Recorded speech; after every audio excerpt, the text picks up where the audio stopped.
Hello, everybody, and welcome back to Tales from the Archives Reverie. Oh, I was saying that. Thank you also for your patience last week. We had to sleep in a little bit, because the sleeping jokes, they don't get old here on this channel. And neither do the Fae. Let's start like we always do with some introductions. Hi, hello, how are you? My name is James. I use she, they pronouns. I'm your archivist and game master for Reverie.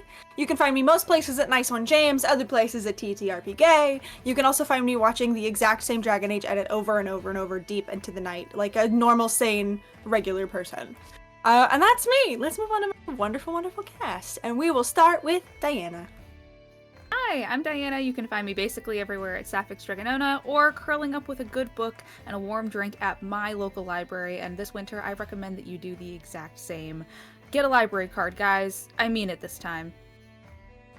I will just for you. Incredible. We'll move on from there to Briar. Hello, my name is Briar. I use they, well, you use they, them pronouns. So I don't talk to the you can find me everyone on the internet at Beanabees underscore. Sometimes the underscore is not there. Blue Sky doesn't allow you to have underscores, so just imagine that it's there in your heart. And that's me. Well, yeah, thank you. We'll move on over to Barnaby. Hey everybody, my name is Barnaby. You can find me all over the internet at That's Barnaby, but the new place I'm trying to congregate to is Blue Sky, so it's That's Barnaby without the underscore. And also you can catch me every other Friday on Veil of Atheum over on Smoking Glue Guns channel. Oh yeah. Passing it over to Mara. Hey everybody, my name is Mara. You can find me on the internet at Lore Dropout or College of Lore Dropout, but it's Lore Dropout most places. Try that one first and it's less letters, so you get to save your thumbs. You can also find me just generally having a good time and wishing that I could live in every city in the world at the same time, but I can't because that's not how being a person works. So if someone could fix that and get back to me, that'd be great. Okay, I love you. Bye. I'll get right on that during the intro screen because I agree. That would be so nice. And last but never least, we'll move on over to Jess. Hi everybody, I'm Jess. I use she, they pronouns, and you can find me pretty much everywhere on the internet at Seriously. Yeah. Also, VJ is producing for us today, who you can find most places at VJH Creations. We love VJ. Everyone tell VJ he looks hot today in the chat, even though you can't see him. Just feel the energy in the studio. Incredible. I will move on to some announcements. As always, be sure to follow us on social media. You can find us most places at Starlight Tales or Starlight Tales _. Also, if you are part of the great Twitter exodus of 2024, you can find us on Blue Sky. Just a reminder, there's no underscore on Blue Sky, right? There's no underscore Incredible. there. I am free. We're free. You can find us over there at Starlight Tales, no underscore. but like not, don't put no one. You know what I mean. We're thinking the same thoughts. You can find us also on Twitter, YouTube, Instagram, and TikTok. YouTube is also specifically a great place to go watch VODs of our past streams. If you're watching this from the future on YouTube, hello. I hope things are normal there, but I fear they are likely not, and that's okay. Also, if you'd like to join our fan Discord, it's a great place to be. If you want to yell at me about anything that happens today, tell my players they're incredible because they are, theorize about the things that are happening. It's a really great community and we'd love to have you. We also have a Patreon. If you're already supporting us on Patreon, thank you so much for helping us make the intrinsically queer and trans content that we love to make here. If you're asking me, James, what's Patreon? Well, I have great news for you. That's what the pitch is. Patreon is a great place to support your favorite creators if you've got a couple extra pennies in your pocket every month. In exchange, with Starlight Tales, you get a lot of exclusive content. We have live streams, we have pieces of writing, sometimes you get a playlist or exclusive sneak peeks at announcements or character art. It's a really fun time over there. Also, holiday season is approaching. If you're looking for dice or tabletop accessories, be sure to check out our very good friends over at Die Hard Dice. If you find something you like, which you almost certainly will because they make beautiful, beautiful things, be sure to use code STARLIGHT10 at checkout for 10% off your order. Also, speaking of the holiday season, and our sweaters are so comfy cozy for the colder seasons. We also have archives specific merch. So if you want to support Starlight Tales, but like specifically us, you can do that. And the sweater's very soft. Can test. And I think that's all the announcements I have. Did I miss anything? Does anyone ever have anything else they'd like to announce? Okay, then without further ado, let's settle in and crack open tonight's chapter in our tale from the archive.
Hello everyone and welcome back. Let's talk about the last time we were here. So, last time on Reverie, our party finally arrived in the ruined kingdom of Reverie and found a village of ancient fae living in a shadow of the past. They also met Nimue, one of the last members of an ancient order of dreaming priestesses known as the Dreamweavers, who swiftly gave our party a very warm welcome. The party sat with them and got a few answers, learning specifically of a prophecy that tells of a prince, a knight, and a king who will tear down the Dreaming Gate for good and reunite the lands of the waking and the dreaming, and indicated that the members of Reverie believe that our party is this prophesized group. With this information in tow, our party split several different ways in search of final preparations before they head into the castle. And that's where we pick up. Let's start with our Forge group. Let's start with Wick and Alia. Wick and Alia, you are walking through this sleepy little town. Bear with me because Notion said this is the time that your notes should freeze and be inaccessible. So I'm gonna vamp. It's fine. You are walking through this sleepy town caught in the past. And you, same as you came in before, you notice like all of the signs of different businesses that you pass and how just like overwhelmingly quiet it is in this town. But same as you did when you first entered, you still feel those eyes watching you as you walk. Are you talking about anything as you walk? Yeah, I feel like with the quiet, Wick would start like humming like something. He's like, I don't like how quiet it is. Where's Ori's constant stream of consciousness? While walking alongside Alia. Yeah, I think that Alia has very specifically, like, before they left the inn that they were at, has taken off not all of her armor, but like most of it. And I think at one point, as they're like passing by different buildings and stuff, kind of like stops and catches her reflection in a mirror, like, and will pause and like take her hair that's like in this like sort of tight braid out and kind of like fluff it out for a moment to try to like we're getting back into like Disney princess vibe as much as she can while still being partially armored and extremely armed. Just kind of takes a moment to like fix her hair. I feel like Wick would ask, "Are you okay?" Oh, I'm fine. It's been back all day. Does it look all right? I want to go roll. See if Wick can determine if it looks. I didn't look hell out. I don't know. I don't pay attention to this stuff. You know what? I think he yeah, it looks fine. Yeah, looks good. Like hair. Yeah, Yeah, fine. it does look like hair. Mhm. Nice hair. I'll take the win. Thank you. Okay.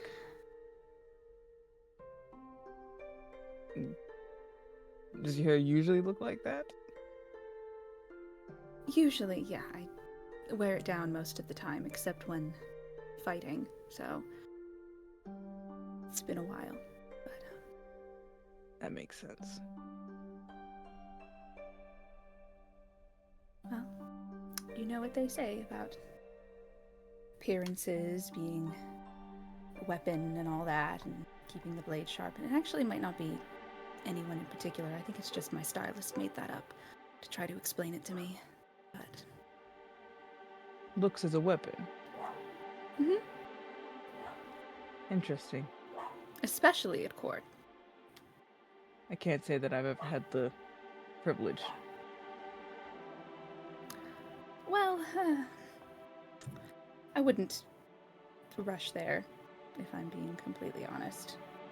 It's equal parts privilege and crushing responsibility and viper's nest of people who want something from you but won't just come out and say it and ask for it. They have to find a different way to say it. It can be rather exhausting, but Is that why Lark's like that? among other reasons. I can understand how that would make you nervous. Yeah. Nervous is a word for it. There are eyes on you constantly, judging, searching for weaknesses, and projecting strength becomes very important. Even when you don't feel strong. Kind of like now when he kind of looks around the quiet town where they're most definitely being watched. In this situation, I think that strength is important, but perhaps, I don't know, paired with a certain softness.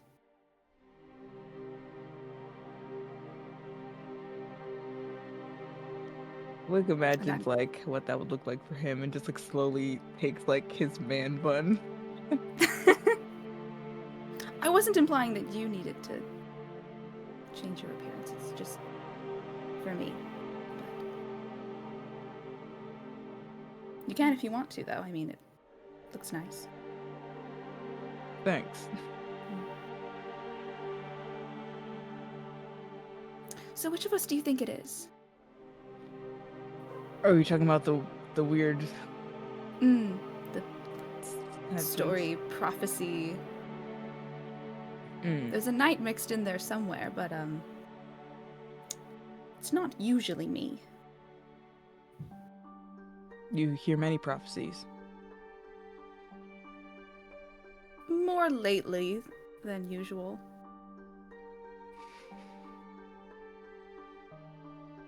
Prince, knight, and king. The words, yes. I'll by my count, there's 3 knights here, if I'm not mistaken. It seems to be. I don't know, maybe it's like it's all of us, or it's one of us, or we'll take turns with it. Take turns with it. I can't imagine myself being as great as a prophecy. So. Well, why not? You who have captured the heart of the embodiment of dreams. Does that not sound like something from prophecy? I know that Ori is a miracle in her own right, but Ori's Ori. It's very easy for a poor man to dream a lot.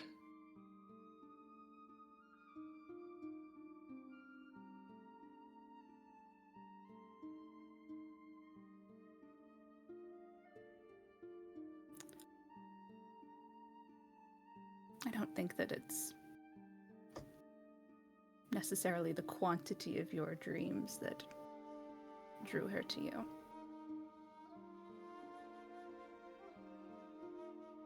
Quality is usually more important in these things.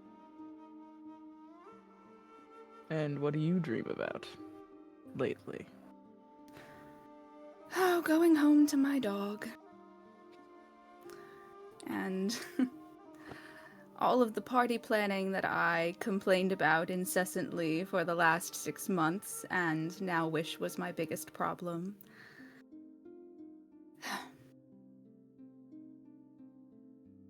Well, I hope for your sake you get to see your dog. I think I had a dog. I don't think I very well remember anymore.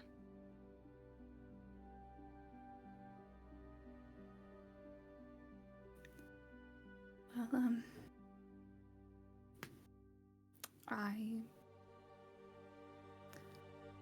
glad that you still have something of them. They never really leave. Man's best friend tends to stay as a companion long after you're parted. That's a sweet sentiment. I wasn't expecting that from you. And what exactly were you expecting? No. A little bit more sharper edges, but you're soft like this. See what all the armor's for. Exactly. Kind of taps her weapon at her side. I've got all the sharp edges I need right here.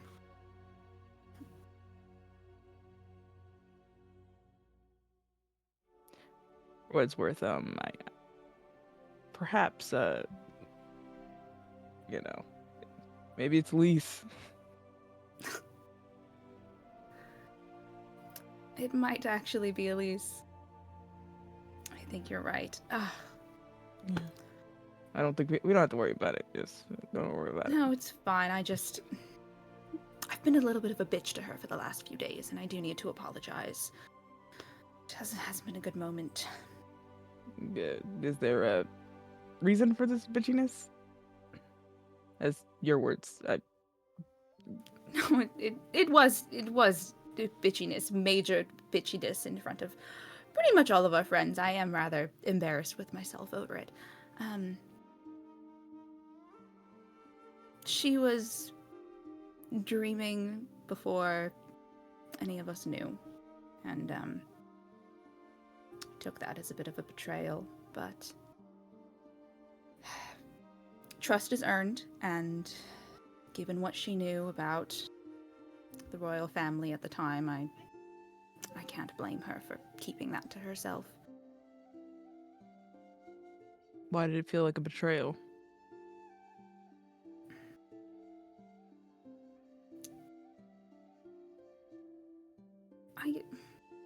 Oh, that's a very good question. I don't think I've thought about that. You should before you do the apology. That is I'm an assuming excellent the point. apology is gonna have words involved and not just, Presumably, hopefully. No, she was working very closely with us, and then around the same time all of this information came out about the Oaks family's relationship with the person who was leading the charge from the dreaming, and now there's all this other family it just the personal and the political are very closely entwined in my life, and I don't know, it just she kept something from us and it hurt.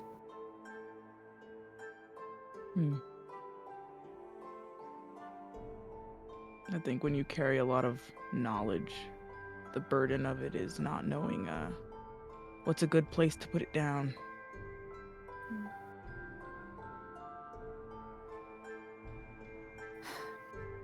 I think you're right. I know that you're right. I've known for days, but just haven't really found the time to say that to her. And I don't know, I look up to her quite a bit, and so it I think it just stung extra. I understand.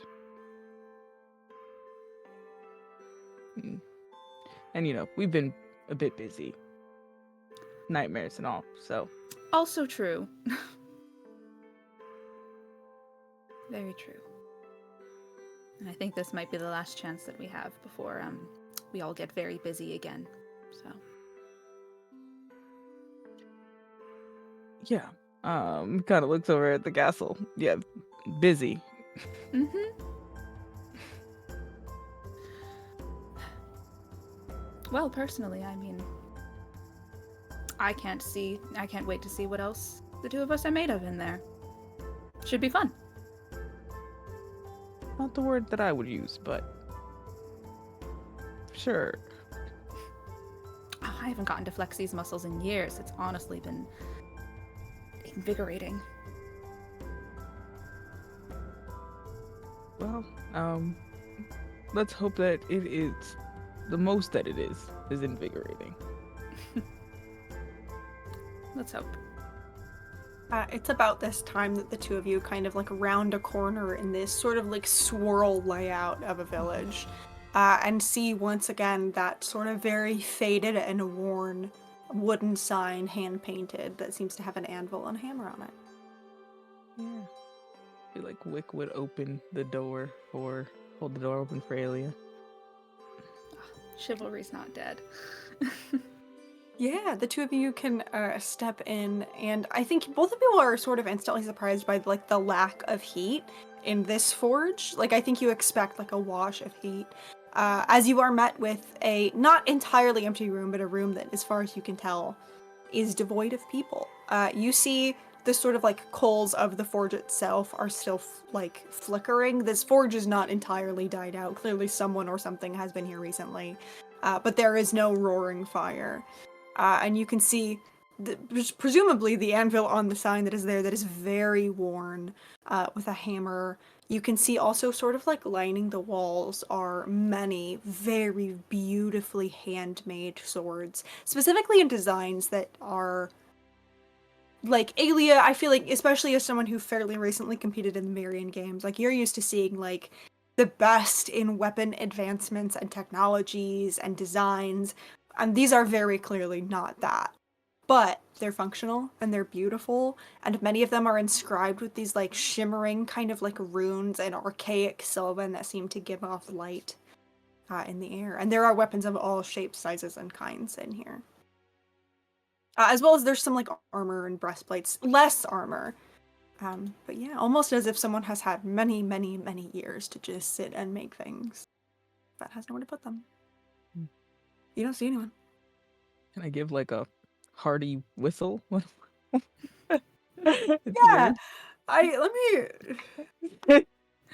yeah, I think you let out this whistle, and sort of from like upstairs you hear like a thud of something being dropped.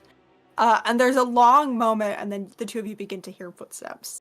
heading down the stairs until eventually a figure comes into view. This figure is a furbolg, about 7 feet tall, has like hair that is very, very like dark, but almost seems to like catch like firelight in the light as they move. Thick beard, dark fur, and sort of like comes and is dressed very like plainly and in that same way of like seems like they've stepped out of time.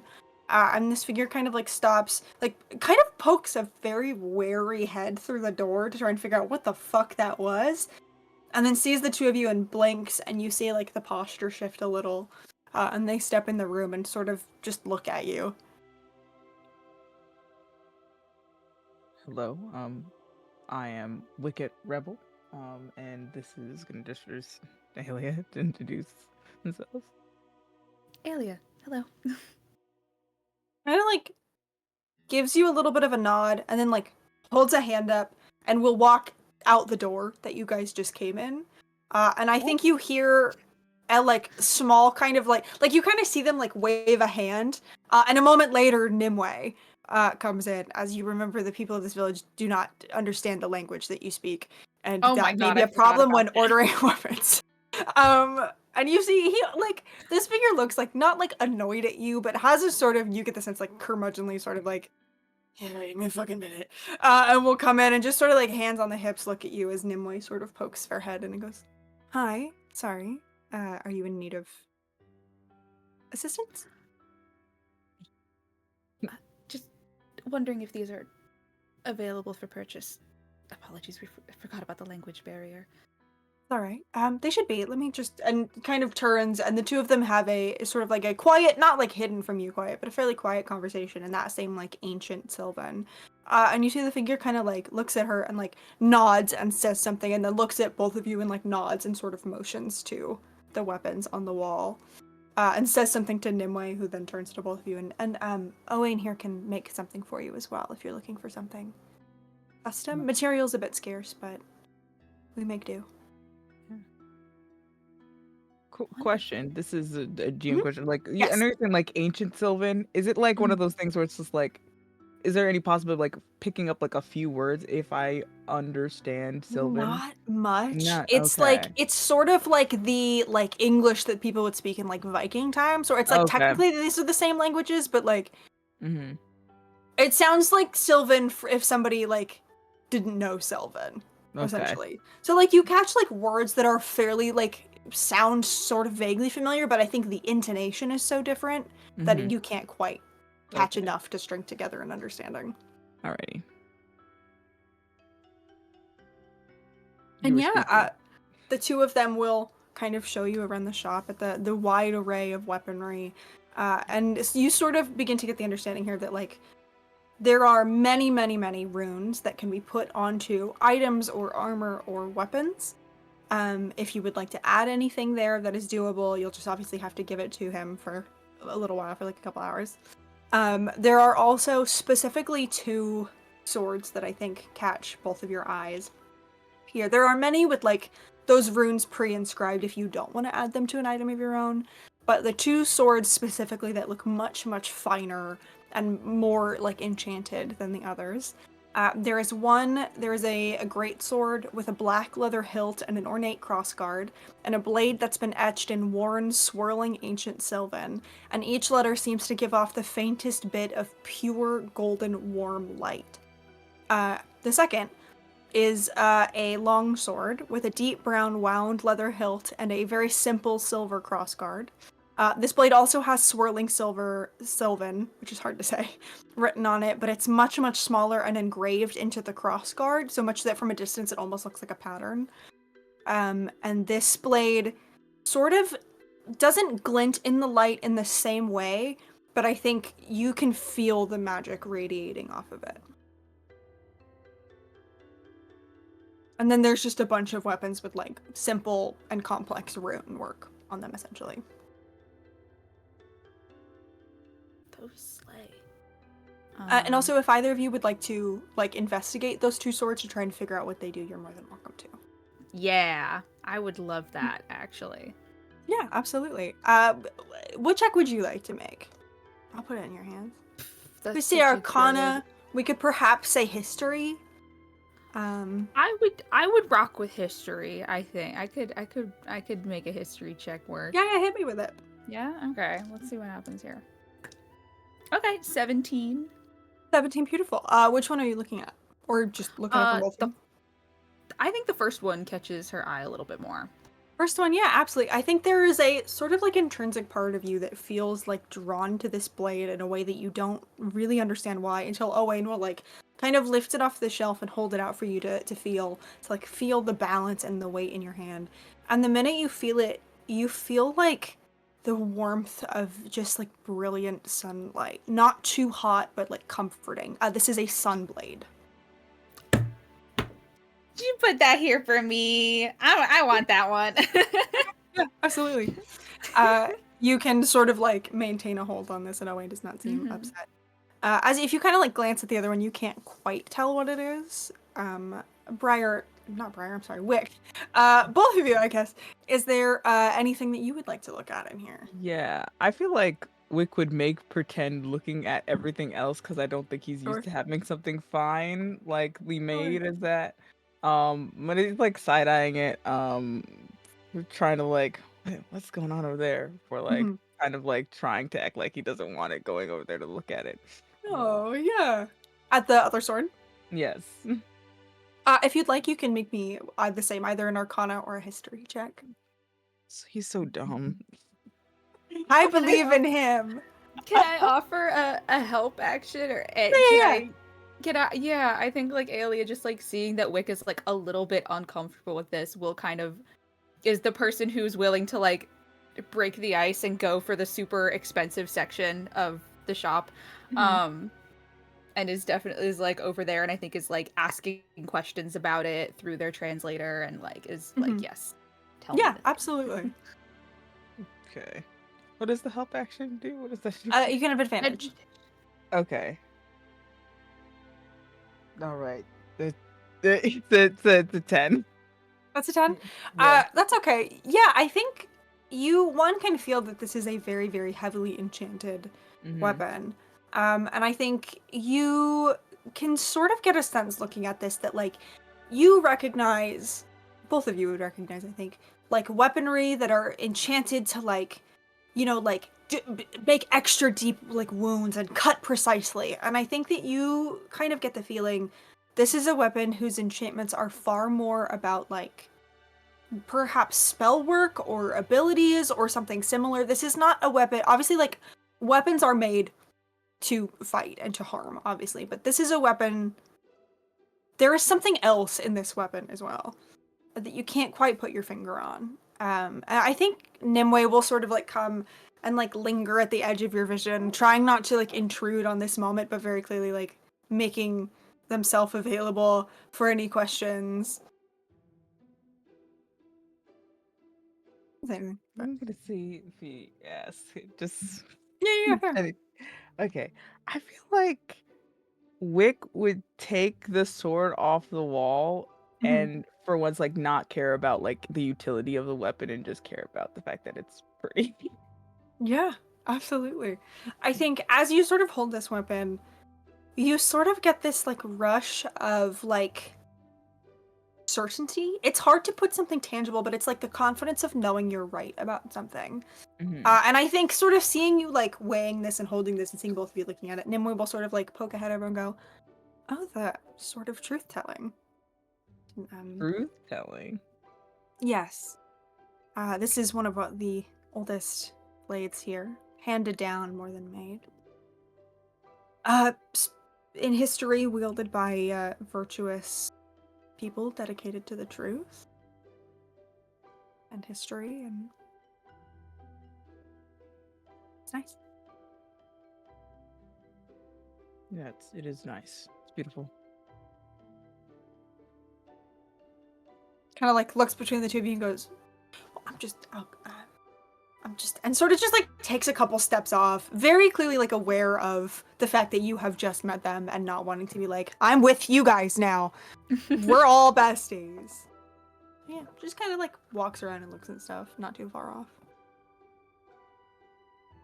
Is it speaking to you?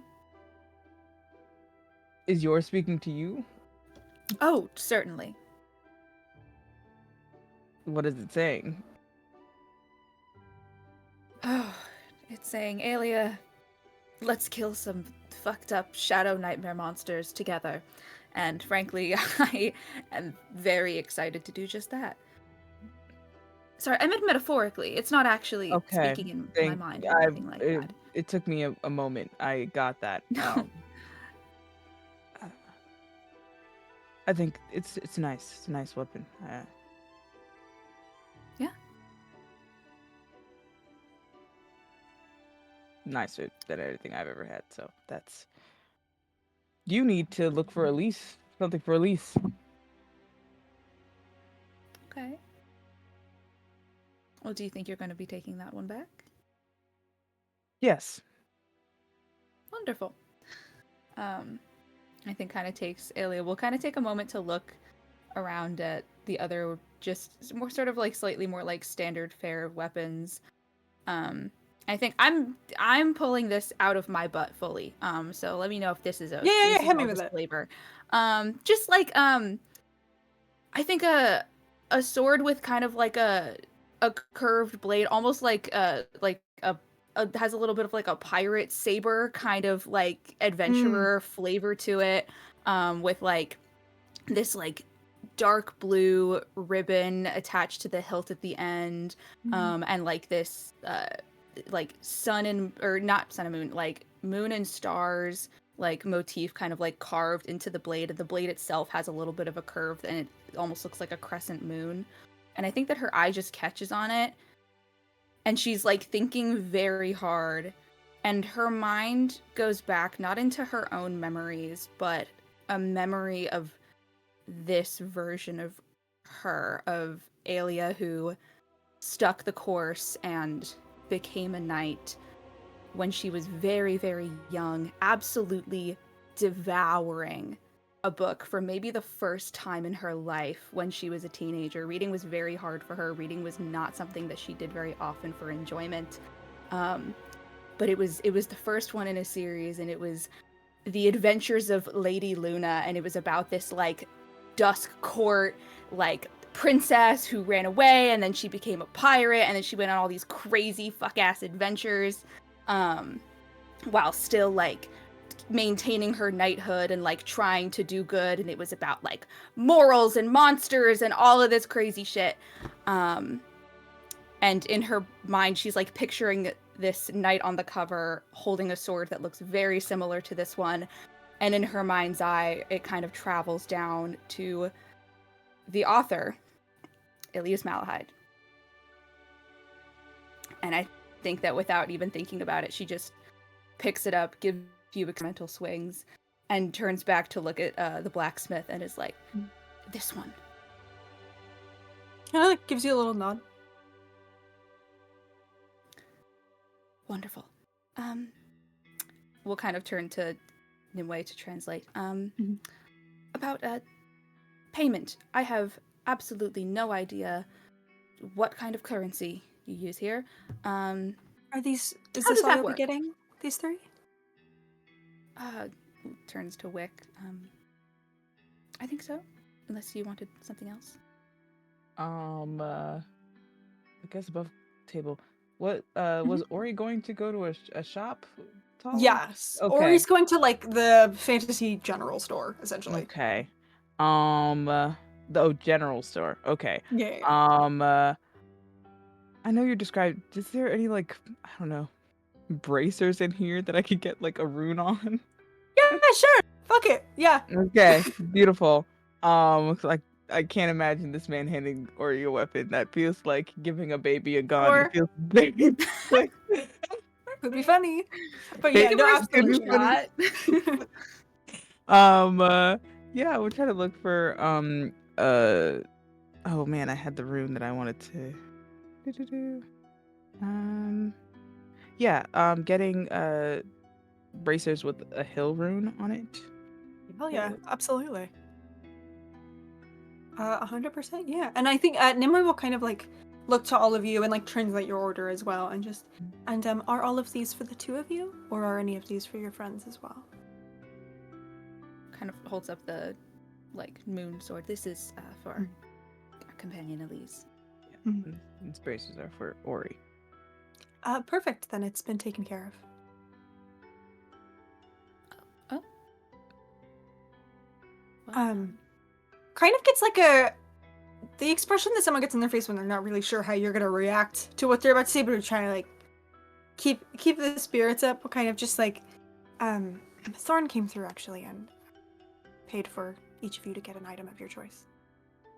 So it's taken care of. It's very kind of them. Yes. Is that all? Is there anything else I can help you with? Yeah, which way did he go? Thorn? Which way? Yes, the horn. Well, this was early yesterday, but I believe back out into the forest. I find Thorn is never too far from someone who needs him, though. Right. Right. Well, Owain, the bracers. If you come back in an hour, we can have those finished for you. Yes. Beautiful. An hour seems like enough time. I'm sorry, James, I'm trying so hard not to laugh. This is so threatening, and I'm obsessed with it. Perfect. Well, if you need anything else from me, I'm around. No, So. thank you, Nimue. Of course. Absolutely. Turns to Alia. Do you want to go talk to Thorn? Yeah, absolutely. I have so many questions, and I doubt he'll answer any of them, but even asking them is kind of fun, so... Beautiful. And then he's gonna walk out and bow to the blacksmith and just leave very abruptly. The blacksmith has already kind of like sat and like stretching the bracers out in the beginning and kind of like notices your eyes on him and looks and kind of like gives you like a curt nod that's almost like, okay, you can leave now, I'm working on your thing. You can. Yeah, I respect it. I have work to do. And it just like gives you a little bit of a nod and just this slight judgy like once over to both of you and then continues to work. Dang, we're judgy. More so in the like, I'm ready to have my own space back. Thank you. Okay, I get it. The I'm done socializing. autistic communication is hitting. We can respect it, or I'm gone. Incredible. The two of you can step back out into the street. Just out of curiosity before we pivot over, what's the methodology looking for Thorn? Stomping his feet on the ground. We're going before the edge of the reverie and just incredible. Truly phenomenal. Incredible. Then I think we will sort of pull back from this moment, and we will check in with Lark and Ori. Hello. Hi. Are you guys talking about anything? I knew you were gonna walk together before you split off. But... I don't think Yark. Oh my god. I don't think Lark's yapping too much tonight. I think he's probably specifically offered to go and like walk Ori to wherever she needs to go so that the silence would be filled and they could kind of like half pay attention and half think. I think Ori is climbing on every surface she can get. Like if there's a ledge, climbing and like trying to balance her way on that. Doing cartwheels and somersaults. All the while like talking in depth about somebody's dream that neither one of them know in depth with Lark, all while like kind of like walking backwards, falling and occasionally getting up and not missing a beat in the conversation. And then they dreamed of bears. Who dreams of bears? It's so amazing. Like what sort of bear? Like a teddy bear or like a real bear? Like a real bear, but the bear was like wearing jewelry. It was a lot, but I loved it. It's amazing. People have such amazing dreams. I heard once someone told me about a dream where all their teeth fell out. Is that a common occurrence? Do people's teeth Happens more fall often out than you in think it dreams? would. Right. Have you ever dreamed of your teeth falling out? Not yet. Is that something you anticipate? I don't really know. People don't really think about how long you need to keep a pair of teeth healthy when you live many, many, many years. I have thought about it quite often. I just assumed you just kept growing then. Like, do they not just perpetually keep replacing themselves like a shark? Oh, no, but that, you know what, that would be it. That would be useful if we could just regenerate them every 100 years or so. You wouldn't believe the amount of Eladrin who just have entirely false teeth. It's crazy. Maybe it's like an aesthetic choice, like shoes or something. Or to switch out your teeth. Yeah, I mean, if you don't have them anymore, why would you just keep using the same ones? Yeah, you have a point. Almost bedazzle them, really, if you're feeling really fancy. Ooh, do you have bedazzled teeth? I do not. What are your chompers looking like? Can I see? My teeth? Yeah. Like, takes like a small step away from you in fear. No, my teeth are fine. Okay. Touch wood. Do you want to see my teeth? What do Ori's teeth look like? Perfect teeth. The like brand new, like Excellent. almost like I want to say like baby dolphin teeth. Just Oh my there's God. way too many. There's too many in there, but they're all perfectly white. Wow, they're exemplary. Yeah. It's nice to be able to talk to you like this. Most of the time, you always feel like we're going through something or you're going through something. So it's nice to just, I don't know, hear you be a little off-put in a different way. You are a little disarming in a lovely way. Everything's old, but it's new too. The grass, I've never felt grass, and I've never felt the warmth of someone's hand, and being able to hear people, it's all so very new, even though I've seen it and I know what it is. What's your favorite part of it all? Of it all, I love hearing laughter. The vibrations of it against the molecules in the air as they meet my ears brings this sort of warmness that I can't really explain. It's like magic without the extra steps. Have you found something you don't like? I don't like sadness. I'm used to it and I've seen it, but it sucks everything out of somebody. And there's a want in me almost to want to fix that. But knowing that I don't necessarily always have the power to.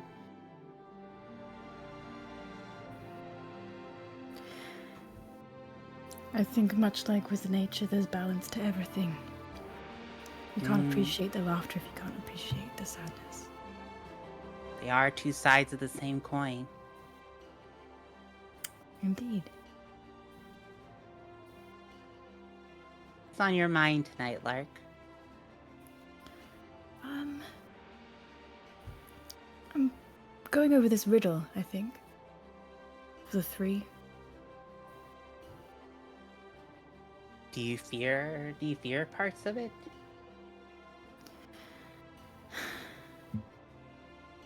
There's a level of apprehension. Prophecies are powerful things. But they can often be self-fulfilling if one is to deny themselves even interacting with it. But you always have a choice. I think that's the part people always get confused on or get mixed up.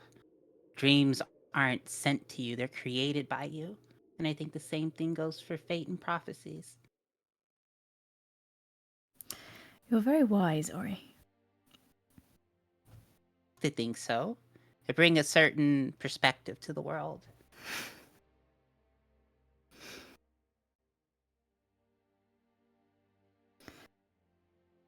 Well, these things usually reveal themselves, one way or another. And you don't have to do it alone. I think oftentimes people think prophecies mean they have to do those things alone. You have Alia. And you have Elise, and you have me, and you have Wick. We do the journey together. It's the best part.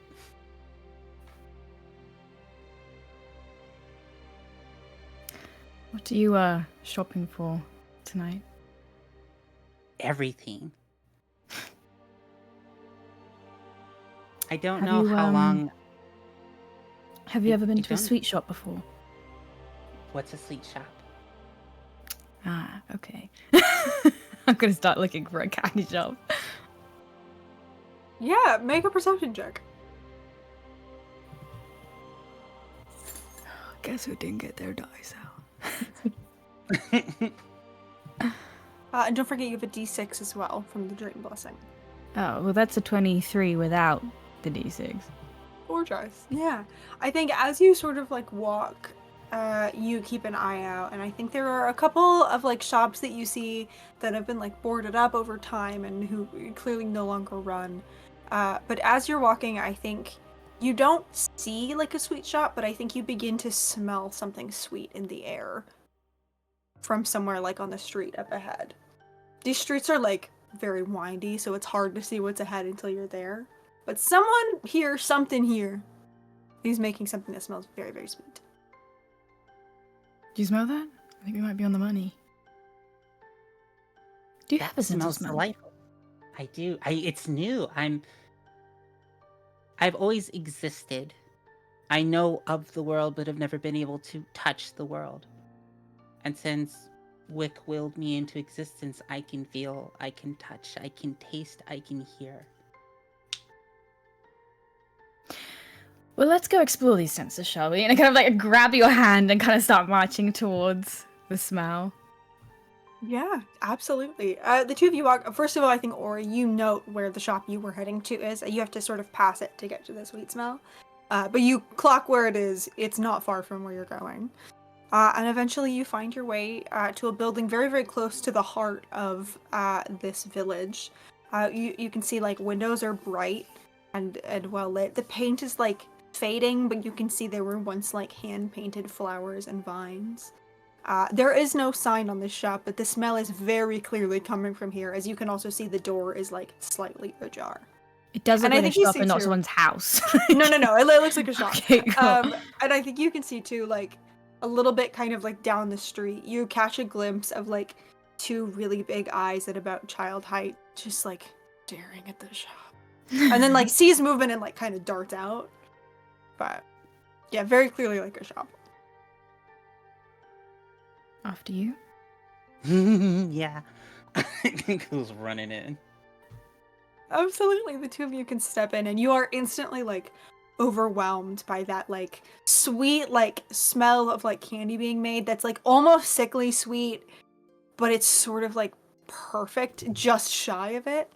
And yeah, you step in, you can see this is not like as full as maybe it once was. There are less people to serve now in Reverie, but you see like there's one of those like platters with the dish over top, and you see a pie that's been made with about 3 slices missing, that you can see like has like fruit, but it's just a few shades brighter than you're used to. Or I don't think this strikes you as odd, but Lark specifically, like you can see it looks like raspberries, but like the brightest, most perfect, like it doesn't look like real raspberries, it looks like fake raspberries almost.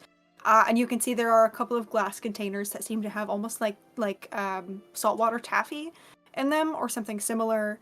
And you see like there's apples kind of off to the side where a second door is open, and you can sort of see like the shadow of somebody working and hear their humming as well in the distance. Well, this is quite the find. This very much is. What is your favorite? Would you call it sweet? What is your favorite sweet? I've become fond of chocolate as of late, I think. Then I would like to try some chocolate. Kind of like, is there like a little bell on the counter that I give me? There's not. Oh. Sorry. It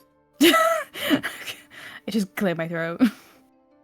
Yeah, you hear the humming kind of stops, and then a moment later you hear something said in that sort of like same very, very ancient Sylvan. Remind me, were you the one? I know somebody here cast like a comprehend. Cool, great. Then what you hear is like kind of off in the distance, and like just a moment, kind of equivalent. As this figure, you kind of hear like dishes like not clatter as in something's been dropped, but as if this person like did not expect to have a visitor and is like trying to take things off the stove and similar. And come out and join you. And a moment later, a figure steps out. This is sort of like a feminine figure, but the hair looks to be made of like this like pure pink, kind of like almost looks like clouds, genuinely. If clouds could be like braided and tied off in this very, very long braid. Has this golden skin that is like flecked with these sort of silver and gold freckles and these bright eyes. And as they sort of step forward, she smiles, and it's same in that ancient Sylvan, kind of like hesitates and doesn't speak, and then says, "Hi, hello. Oh, you don't understand me, do you?" I do, actually. Oh, perfect. Hi, welcome. So you're the newcomers that everyone has been speaking of. I would assume so. Very nice to meet you. You are open, we're not intruding. No, you're fine. We just, I don't get many unexpected visits these days, but, you know, idle hands. Yes, absolutely. No, please, please, please. What are you looking for? Look at Ori. What'd she say?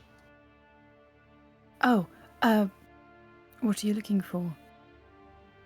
Oh, everything. What is she like? What is her dreams? Ask her what her dreams are and give me something based on that. And I would also like chocolate. And something sweet.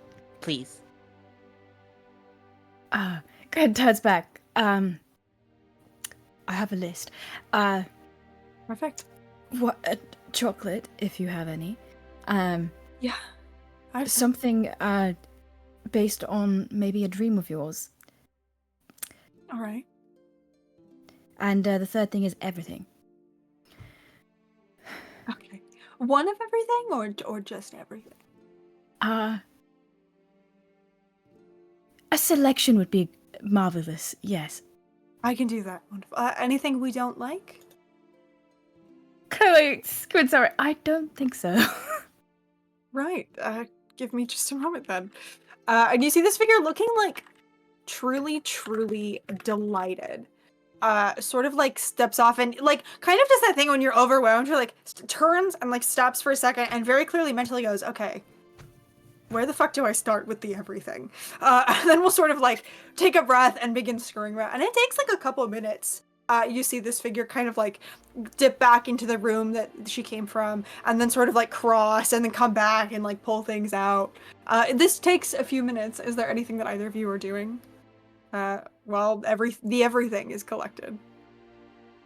Is there anything in this shop that isn't like the sweets? Like, I feel like Ori has like ADHD. Is just like I must touch everything in here, and I'll get too close in other strangers' like personal space to ask and ponder questions about them personally, and also the things that they're looking at. If they desire those things, and if anybody says yes, I will be using a charge to will that thing into existence for them. Yeah, so that you can tell that this person, at least as far as you can see in this area, it seems to be the only person here.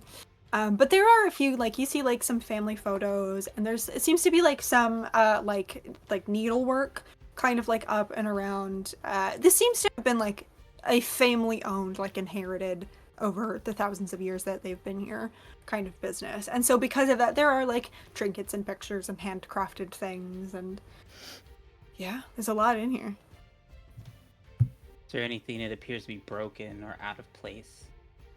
I think one of the pictures is sort of tilted, and I think as you're sort of investigating, you find like one of those like kind of glass jars with that some of the candy's being displayed in seems to have like a little bit of a crack and has been set to the back to be eventually gotten to, but has gathered some dust over time. But aside from that, not really. Okay. I think you kind of get the sense that like this person does not have much to do but care for this place. Does this place feel happy? Yes. I think Ori's just kind of happily floating and or skipping around the building, enjoying like all this warmth and happiness. Yeah, absolutely. Lark, are you doing anything in here? I think I'm just like kind of watching like the lady work and watching Ori, and I think kind of like at one point we're just kind of like has like a tickle in the back of his neck and just keeps like brushing it away, and then it finally kind of like runs a hand through his hair and like comes away with just like a giant sunflower, and there's just like a large like pause, and he just goes, "What the fuck?" Incredible. Yeah. And a few moments later, this figure reemerges, sort of like balancing a couple things in her arms. You see she's got like sort of this like paper kind of like box that you can see is heavy based on like where she has it sort of balanced in like the crook of her arm.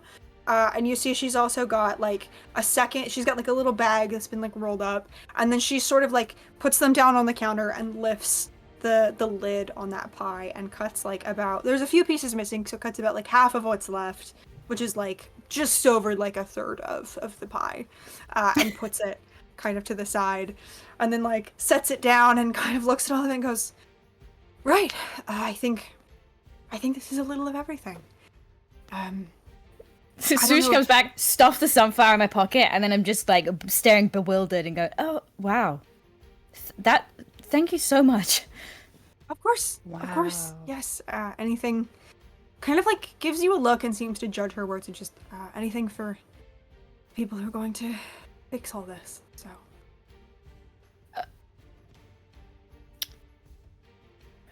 Right. Okay. Kind of like pulls out whatever money I have on me, and I don't know what currency you use here. Like looks down and looks up at you and sort of like clocks, like remembers once again like you are new to this place, and just please, it's all right. Are either of you proficient in spell work? Yes. Here, would you mind? And just sort of like ducks back, and I think you see pulls out like there's like a few kind of similarly to that jar, and I think she'll actually pull out that jar, Ori, that you were looking at. Pulls out, just sort of like rifles through like a couple of teacups with little cracks in it, and just, do you have the ability to mend these? We'll call it even, truthfully, if you can. Yeah, I just need you to say I wish. Kind of like straightens a little bit and looks at you and processes, and then just you sort of see her go through like this is a weird place, it's fine, and just sort of, right, I wish these were fixed. And I think Ori's going to, based on like the stuff that they've seen around the house, like if there's an aesthetic, like not only fix them but try to make them look like new, and like aesthetically make them like fit the design of this place. Yeah, absolutely. You watch as like little like gaps and like chips in cups, and this sort of like crack all begin to like seal up and reform with this sort of like glimmering pink and gold magic, and sort of like rebuilds itself in other places the way that like vines, like in that pattern, weave up until it's all one solid. The crack sort of like doesn't mend perfectly, but mends in the way that I think it's like the Japanese style of art where they like fill it with gold. It's sort of like that, but it has that sort of like shimmering pink to it, and one by one these items mend themselves together. And you see she looks at it like you've like created rubies in front of her. Right? Wow, I can check that off my list. That's been there for 200 years. All right. Thank you both. Please enjoy. If you'll be here tomorrow, if there's anything you want, I can make something else. I think this will last us a while. Right. Put that in the box. Yeah, right. Well, enjoy. Sorry, I'll get out of here. Thank you. Thank you Thank so you. much. Step outside and kind of look down the road for those like big pairs of eyes. Yeah. I think you see like, you don't see a figure for a moment, and then a second later, kind of poking it from behind a tree, like you see those side of eyes, and the eyes flick down to like the huge like boxes and bags in your hand, and just get really, really, really big. I just like put my hand in and bring out like a bag of like the taffy and just kind of like offer it. Sort of like the eyes like look at you, and then sort of like look back into like there's nobody there, but just sort of in that like kind of checking over their shoulder child like thing, doesn't see anybody, looks back at you, and then just sort of like this very, very small child with feathers instead of hair and these like bright kind of owl eyes will like very slowly creep towards you and look up at you and just sort of stare.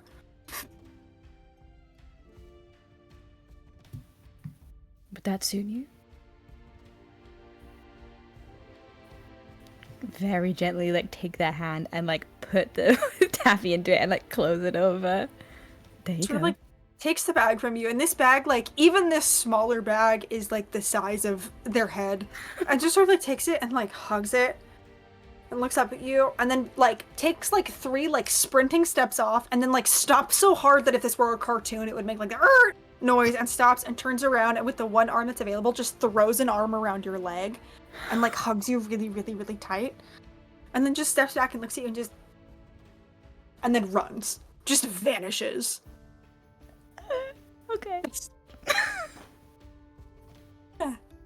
And you will have so many sweets. You've got pie. There's extra saltwater taffy in here. As you kind of look around, I think you see there's like sliced, like what looks like caramel apples or something similar. There's so much shit in here, affectionate, and it all smells and feels like freshly made. Like it smells fucking great. Are you guys trying anything? Yeah. What are you trying? Whatever's the prettiest and shiniest thing in there. I think the saltwater taffy probably, and these sort of like bright muted pastels. Some of them have even like sort of like made of the taffy like flower patterns set into it, and like vines and trees. Ooh. Just immediately stick one into my mouth and hand Lark one. What is I'll take one. this? I'm also looking for something like the messiest thing I can eat, because I don't think Lark was allowed to eat like messy candy. The messiest thing would probably be the pie, to be truly honest. Hell yeah. Hell yeah. Or you're eating the taffy. Lark, are you eating the taffy or are you just eating the pie? I'm already gone for the pie. Incredible. Barnaby, will you roll me a D100, please? Magic candy. It's a 50.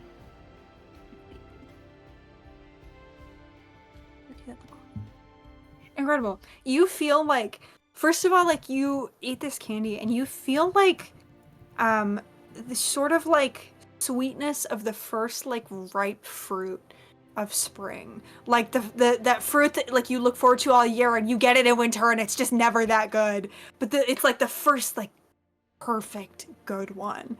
And as this sort of like sweetness fills you, you feel like it's sort of hard to explain, but you almost feel like something in your mouth is like sticky with the taffy. Do you try to say anything after you eat this taffy? Yeah. I'm like, You open your mouth and pink bubbles begin to come out and like pop in the air. I think Ori is like on the verge of like happy tears. Oh. What a wonderful new experience for baby girl. I imagine it like hurts like the inside of her cheeks because it tastes so good and is just so overwhelmed by the experience of it. Yeah, absolutely. Lark, you're going for this pie. Are you just like handful of this pie? Yeah, I think That makes me so. I don't know why that makes me so happy. That's so cute. Oh, I'm gonna throw up. Affection. I think he's so overwhelmed with like cute aggression from the tiny owl child that he just like has to put it somewhere and puts his hand like through the pie. Incredible. Yeah, you scoop up some of this pie, and instantly, like, a few of these sort of, like, candied is not the word I'm looking for. Like, when you cook fruit down to put in pie. Whatever that word is, like, some of these berries that are a little bit softer than they would be fall out. And I think you realize as you're taking a bite, these are not raspberries. They're actually a berry you don't quite recognize. And as you take this bite, it's, like, first of all, perfectly balanced pie. Like, you get just enough crust, you get just enough sweetness, but it's not overwhelming. Like, perfect fruit pie. And as you try what you don't know to now be cloudberry pie, which is a fruit that is unique to the lands of the dreaming, Ori, there's this moment where it's so good that you're like, God, I feel like I'm floating.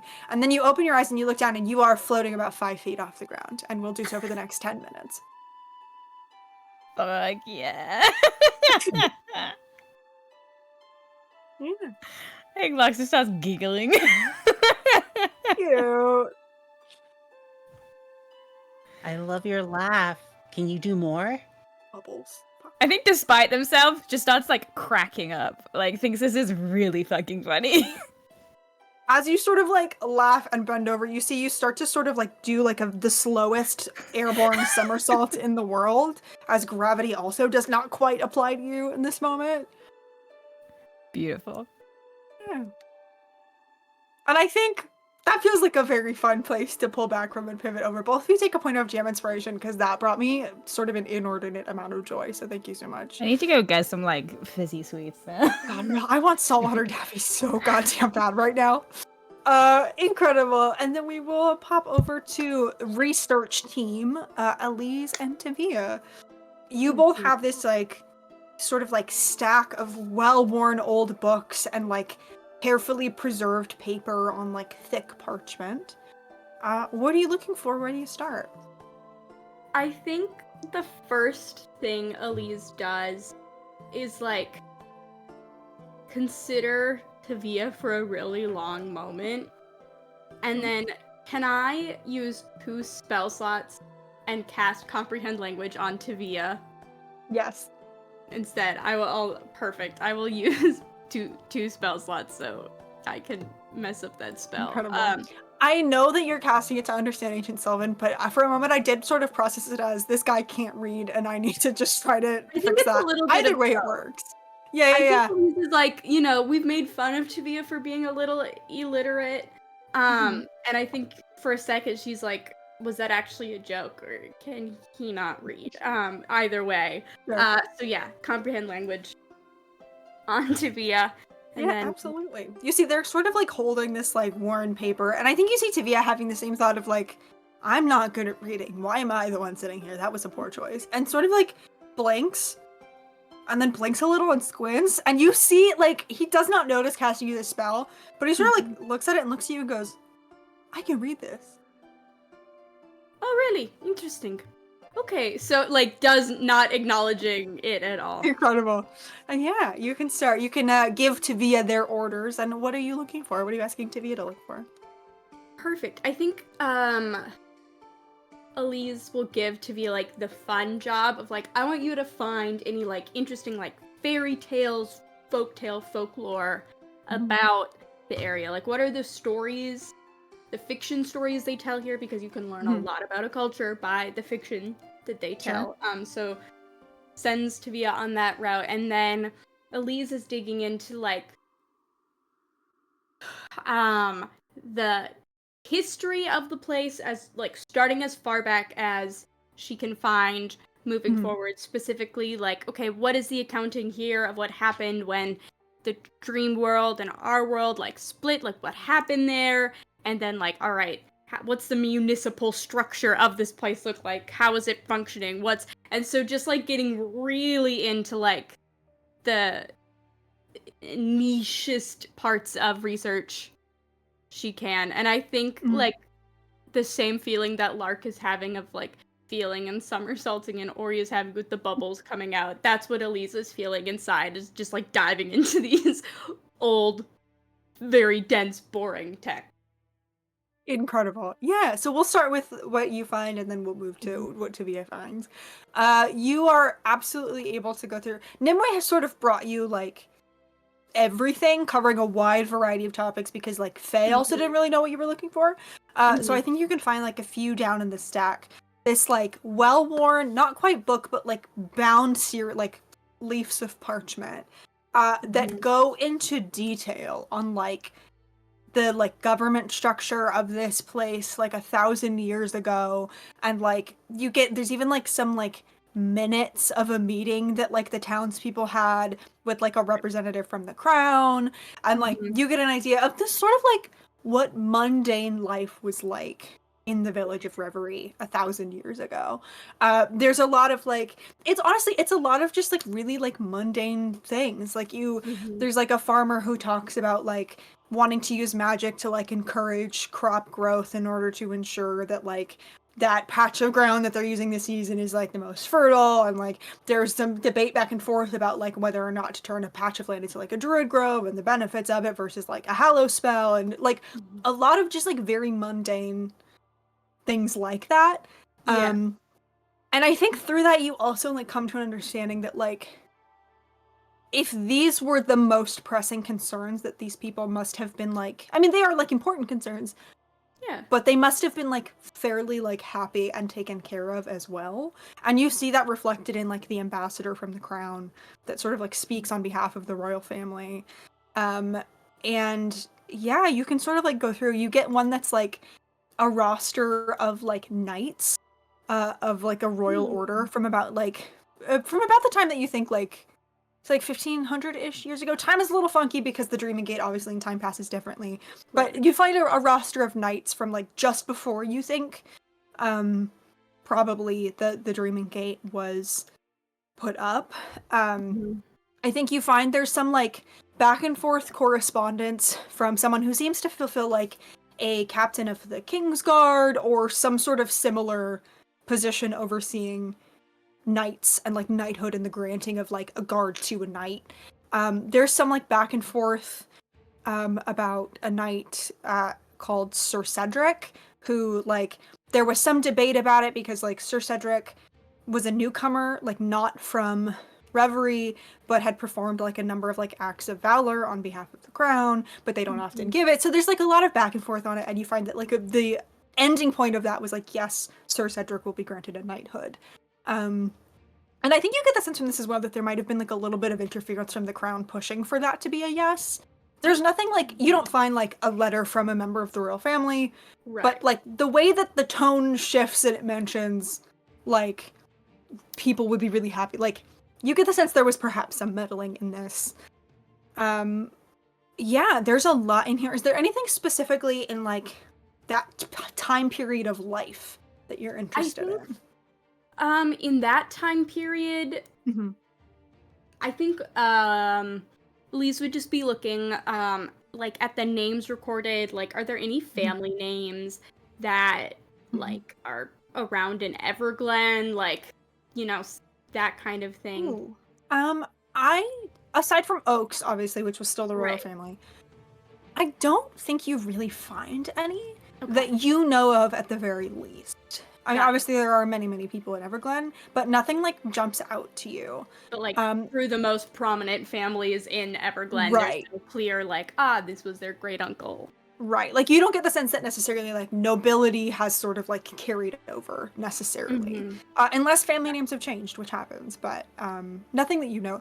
I think what you do note actually, in a like really kind of beautiful moment of like realizing that the people who lived 1,000 years before you are really not so different. I think you find record of Receiving Day, which is a tradition that goes back to the Old Kingdom, and you find notes from the royal archivist at that time detailing what that Receiving Day was. And again, it's all very like mundane things, but again, you are also able to like really get a sense that like King Everard and Queen Isolde were like beloved and good to their people, and like I think you also get a sense from this as well that the Queen Isolde seems to have had some sort of like position as potentially a dreamweaver or like a priestess of like the magic of the world or something similar, as some people like come to ask her specifically about like magic and like the worshipping of creation and things like that. But yeah, so you find like that very neat, nicely kept little record of a Receiving Day from probably closer to like 1,700 years ago, to be honest. Yeah, but outside of that, you don't really recognize any names. Okay. Cool. Yeah. I think, well, like, going through all of this, Elise probably, like, moved over to another table so she could, like, murmur out loud without tripping up Tivia as you know, they're reading through stuff.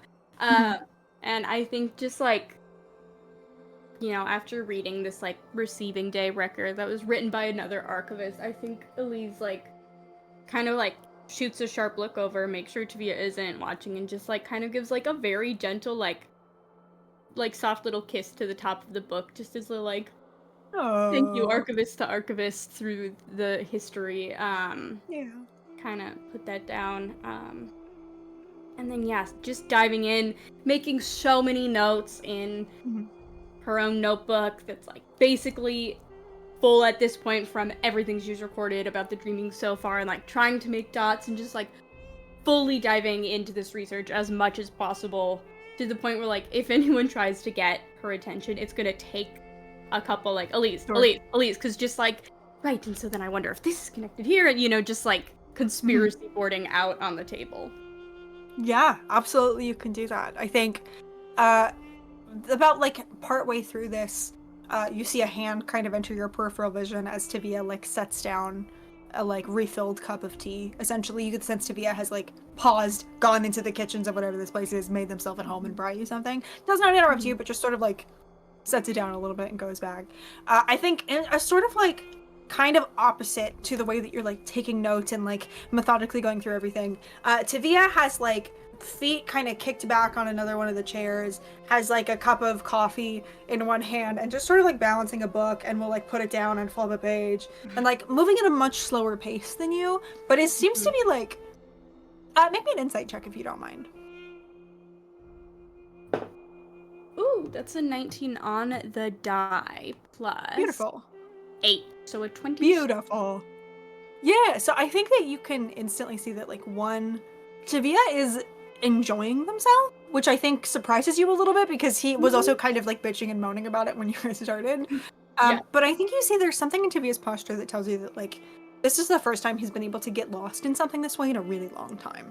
And there is a sort of, like, relaxation in that. But yeah, he seems to be having a great time. Great. And then I think we'll, like, drain another mug of tea, and then can I look for where the first mention of Thorn appears? You, without a check, you go through all of these, you never find the name Thorn. I mean, you'll find references to, like, Thorn's the thing, and, like, there's a few, like, family names, like Thorn with an E, but, like, nothing that makes you think of Thorn that you know. Cool. Yeah. And I think, like, probably, like, an hour in, you begin to hear Tavia's voice kind of like, hey, Elise, sorry. Sorry, I mean, are you making progress? You finding what you were looking for? When I began, I did not really, know what it was that I was looking for, but it is very interesting things. And, like, kind of stares and gets lost in something for a couple seconds, is, like, rereading a paragraph. Yes, how is it going with you? Good. I hope? No, I'm actually weirdly kind of enjoying it. Don't tell anyone, it'll ruin my my reputation. But no, this is, like, kind of interesting stuff. I read a lot slower than you, sorry, so it's taken me kind of a bit to get through. I did find out some stuff about the people here and what they sort of, like, value, I guess, and, like, superstitions feels like a dismissive way. I don't mean it, like, in a dismissive way, but, like, superstitions. And then I'm kind of reading, kind of, like, lifts up this, like, very, very, like, well-worn, and probably, like, you see, like, a book that has probably been rebound several times because it's very old, and Tavia Tides is just holding it in one hand with a cup of coffee and the other one, like, because he doesn't know any better. But sort of, like, lifts it and tilts it, and he goes, did you know that, like, elves were created as, like, from, like, nature and magic originally? Oh. Isn't that weird? And used to be, like, immortal. Immortal. Yes. I guess. Yes. I think it's, like,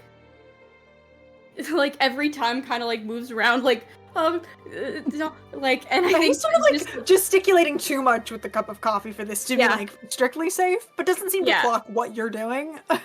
I think Elise just very gently, like, takes Tavia's hand with the cup of coffee and, like, puts her hand over the open top and then like lifts it away and goes and sets it on a table far away.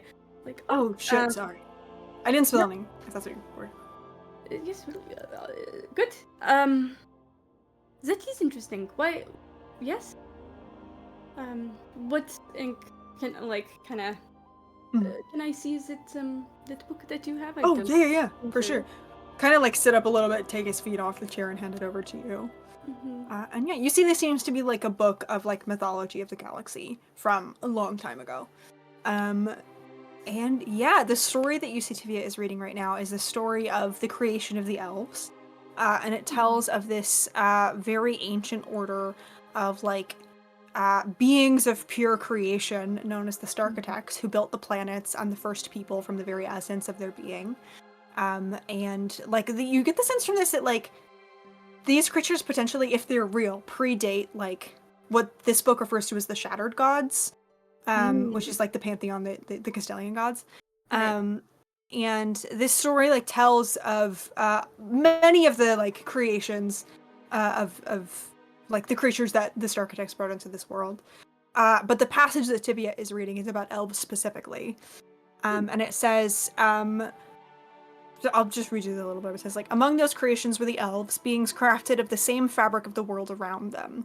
First came the drow, crafted of the moon, and then the high elves, forged together with burning sun and starlight. And then came the Eladrin, creatures woven of the elements. But as time continued on, elves of all kinds longed to be closer with the other creations of the galaxy, and evolved to better blend in with the newly made mortals.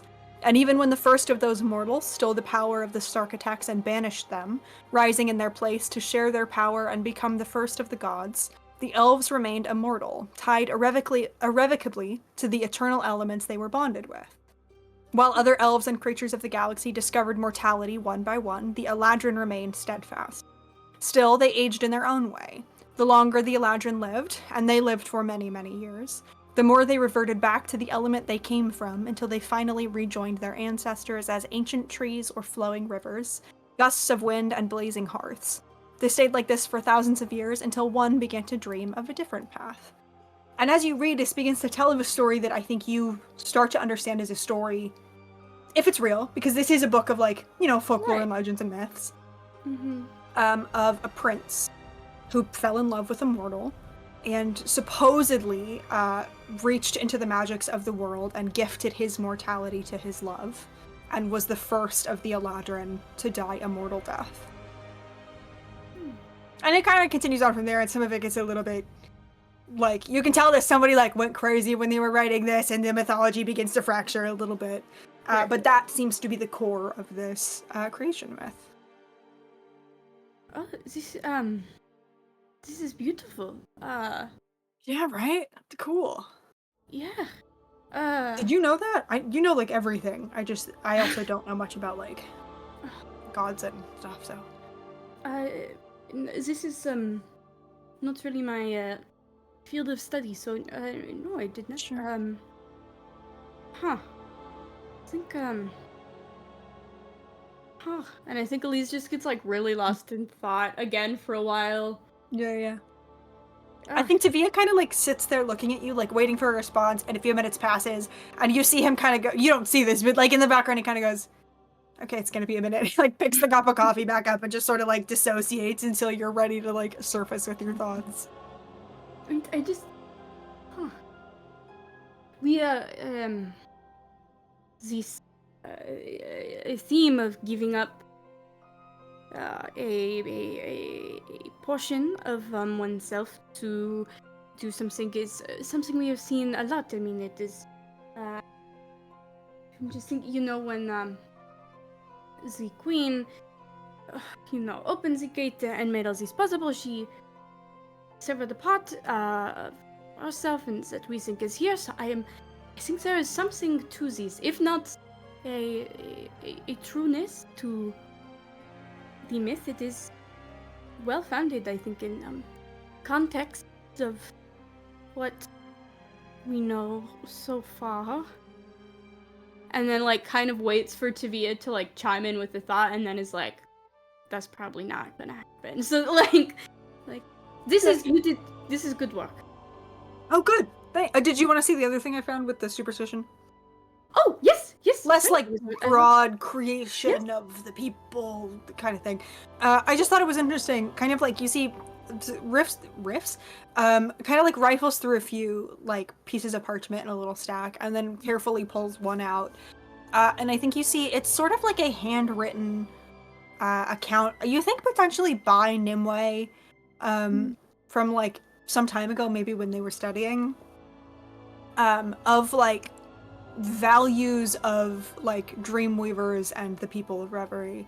And one of these sort of notes is this idea that the people of Reverie, amongst other things, worship memory, and to forget as seen as like not like a sin, but like is seen as the mark of like someone who's not honorable. And they worship like memory of everything, of small details, of everything that they can. And it's very much like built into like their traditions, is the idea of memory. Yeah. I think Elise sets that aside. That is something I would love to ask Nimue about. Yeah. Probably Ori as well. Mhm. And kind of grabs Tavia's hand and gives it a light grandmotherly pat. Like, you did very good work. Good job.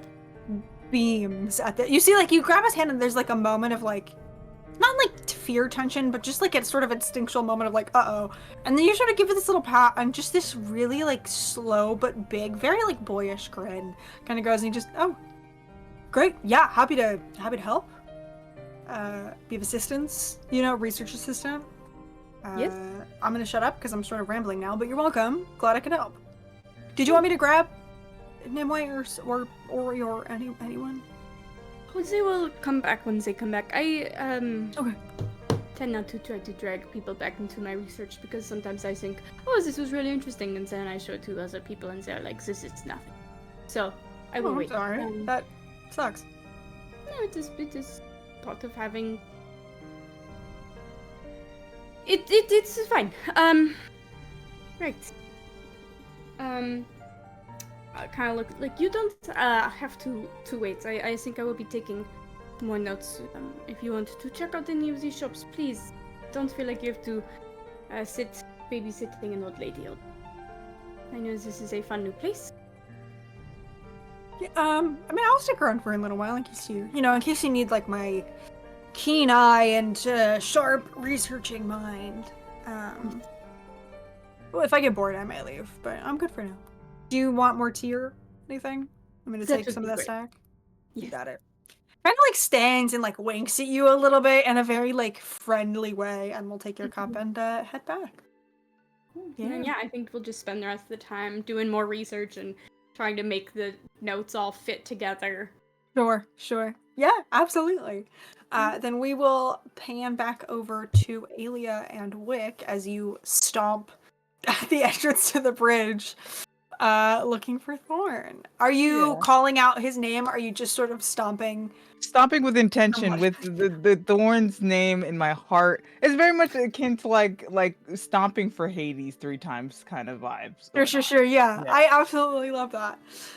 Alia, are you doing anything? Oh, Alia is just is fascinated by Wick's reaction to this. And so is kind of just like standing back with her arms crossed, ready to watch whatever the fuck this is. Incredible. Love that. Yeah, you stomp for like a couple minutes, like longer than it normally takes you to get Thorn's attention. And then I think from over your shoulder, Alia, coming from like the village of Reverie, you hear a voice just say, you can just say my name and I'll hear you. I don't live underground. Immediately turns. You see him just sort of like leaning very casually on one of the buildings behind you. Where have you been? What do you mean? Why? It's a fairly simple question. You have an energy about you that makes me nervous. You gonna yell at me? Are you gonna... Kind of like glances down at both of your arms. Oh good, you found the armory. To hear it. You're welcome, by the way. Thank you. You know, I am grateful. Did you sound it? Yes, I am just confused. Please share your troubles and I will enlighten if I can. And then kind of glances at you, Aelia, and just kind of gives you like a little bit of a nod of like not trying not to ignore you, but just like Acknowledge in the back. You help and then you dance away. I don't understand that. I've always been very fond of the waltz. I think it's... would you, both of you can if you'd like, but would you make me an insight check? Wick, you can do so with advantage because you've had many, many, many encounters with darling dearest Thorn. And don't forget you can both add a d6 to that because you have the dreaming blessing. Amazing. Oh, wow. That's the crazy roll.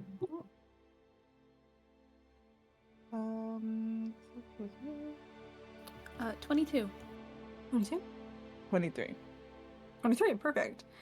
Yeah, I think both of you sort of pick up, as Thorn kind of like leans against this building and looks at you, there is some sort of emotion just underneath the surface of this like playfulness that was not present before, and I think it almost strikes you both as something that's like quietly sad or like somber. But you get the sense that Thorn is like trying to cover it with like a sort of forced version of his normal like sort of happiness. Well, even in a waltz, one doesn't usually leave their partner halfway through the dance. Were we dancing together too earlier? You brought up the waltz? Noted. So what can I do for the both of you? Wick kind of approach Thorn. Like kind of like drop it's like, okay, I am being aggressive, but this is just how I am. I'm sorry. I will say you also with the 23, you don't get the sense that Thorn is taking this personally anyway. But Wick's just like, I gotta do better. And kind of walks up to Thorn and kind of places his hands on Thorn's shoulders. Mm-hmm.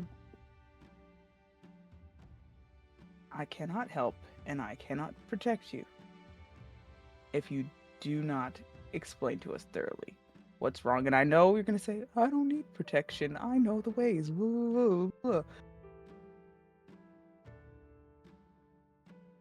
We care.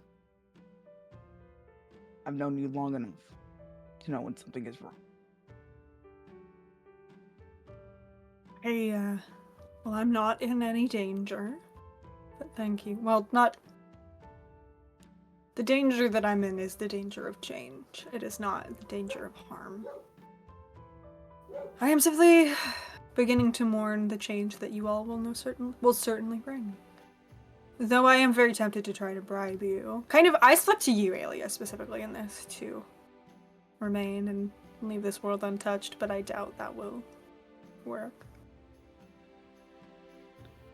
I don't know that that's a possibility. I figured. I could make you a very, very beautiful grove. Got one back home I'm rather anxious to return to. Gives you like a little nod of the head.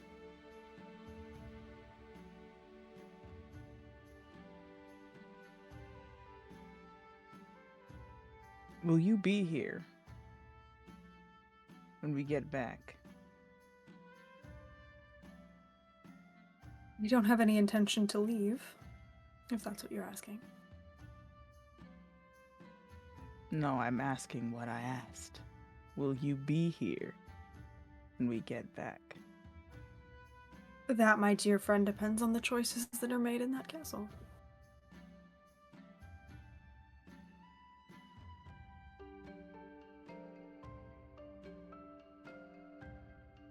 You can be part of those choices if you join us in the castle. Kind of like, in sort of the most like human kind of expression of emotion I think you've ever seen from Thorn, sighs very heavily and like looks up at the castle with a mixture that you easily, both of you, clock as like distrust and like there's something very raw, I think, in the expression as well as they sort of like glance at the castle, but it's sort of an expression of like absolutely the fuck not, but kind of looks towards it and looks back at you and just, I suspect my presence will be needed there towards the end, but I am Not only am I not eager to cross the boundaries of that wretched place before I must, I also would be a burden to you if I did. What makes you so sure?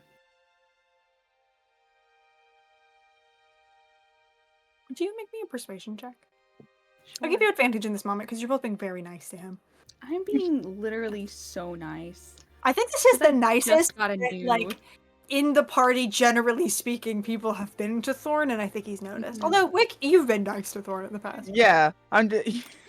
I just got a new sword, so I'm feeling very Yeah, generous right now. I got a new Be toy. nice to him. He's a baby. You have to be so nice to him. The oldest I- baby I've ever met. I rolled bad, but I want to use my DM inspiration that I won because I want to do better than that. Don't forget That's D6. better. Okay. And a D6. Oh my god. Yeah. Beautiful, beautiful world. Okay. 15 plus what's my persuasion? Plus 7. 22. 22. I think you see he just sort of like looks at you and blinks, and I think you watch in real time as like Thorn evaluates like how much he wants to share. Not even like it's a trust thing. It's just like this is a very personal, very raw part of who he is and his history. And he met you 3 days ago, and that's a lot. And I think you see he just sort of like sighs a little and just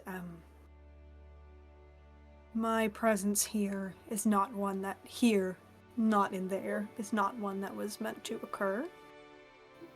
And if I were to return, it would not be long before the magics that kept me there before reclaimed me. You'd be trapped. I would. And I very much like this world. So. But if or when you all have need of me, I will come.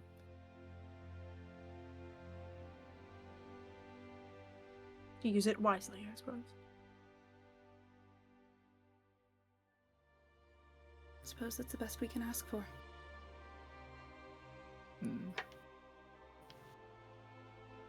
See, Wick very much does not like that. Does but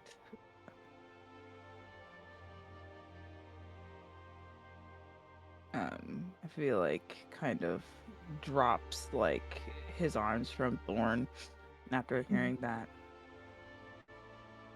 Oh, all right, understood. We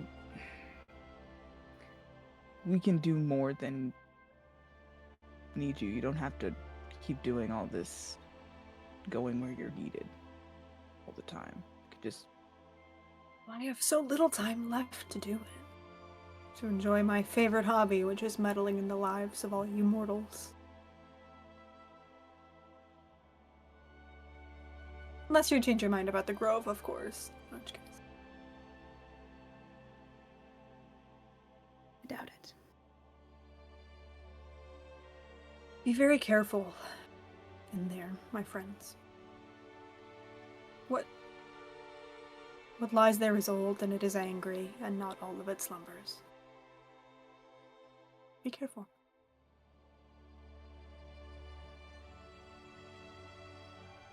We'll do our best. I know you will. Follow your own advice. Yeah? What, be careful? Yes. I will, but nothing out here would harm me or can.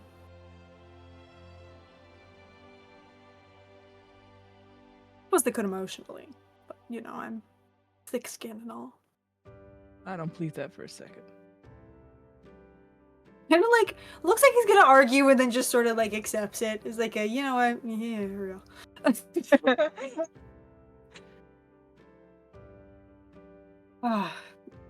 I suppose you'll all be going in the morning when the mists part. That is the plan. I see. Well, if I can be of service in any way, until then, please, don't hesitate to ask. I'll be in the village. Well, who Coincidence, can not for we- you. Oh, yeah, of course. Well, kind of puts his elbow out. I'm like, well, right now you can help me by walking with me. I see. Do you need the protection of that of the ancient Fae? Sure. Kind of like laughs a little bit under his breath and just like, all right. Lead on, dear Wick. He would put out his other elbow for Alia if she's amenable. She will take it. Yeah. All right. I'm gonna go find the rest of everybody else. Yeah, absolutely. Then we will, as you sort of begin to make your way back, we will hop over to Ori and Lark then. What are you guys up to? We can pick up in the moment eating. We can pick up later if you want. What are you guys up to? You've had so much candy. The chocolate in here is like incredible. It's all just like so good. Did Ori want to go anywhere else? I think I had a mission to go to the general store for something. That is true. Would you still like to? Yeah, I think poor Ori's fallen into a diabetic coma. Is sort of happily, Sure. gleefully in the floor, maybe crawled up on Lark's back. if we're walking, just covered in like candy, sticky all over. Mm-hmm. The fish have like just little wrappers floating in her hair that the fish are picking at. Incredible. Yeah. Lark, are you then going to the store as well? Yeah, I'll take it to the store. Incredible, yeah. The two of you can kind of make your way back. It's fairly close to the sweet shop. So you're able to sort of make your way back to this little store with that little sign kind of hanging over. And make your way in. And this time when you walk in, there is actually somebody here. You see there is someone sitting behind this like very worn wooden desk with these very, very long ears and like hair that is sort of like interspersed with moss. Who has like their legs kicked back and seems to be like reading something. And like this time when you open the door, there's like little bells on the door, and you see this person like startles a little bit because they are so not used to people being in here.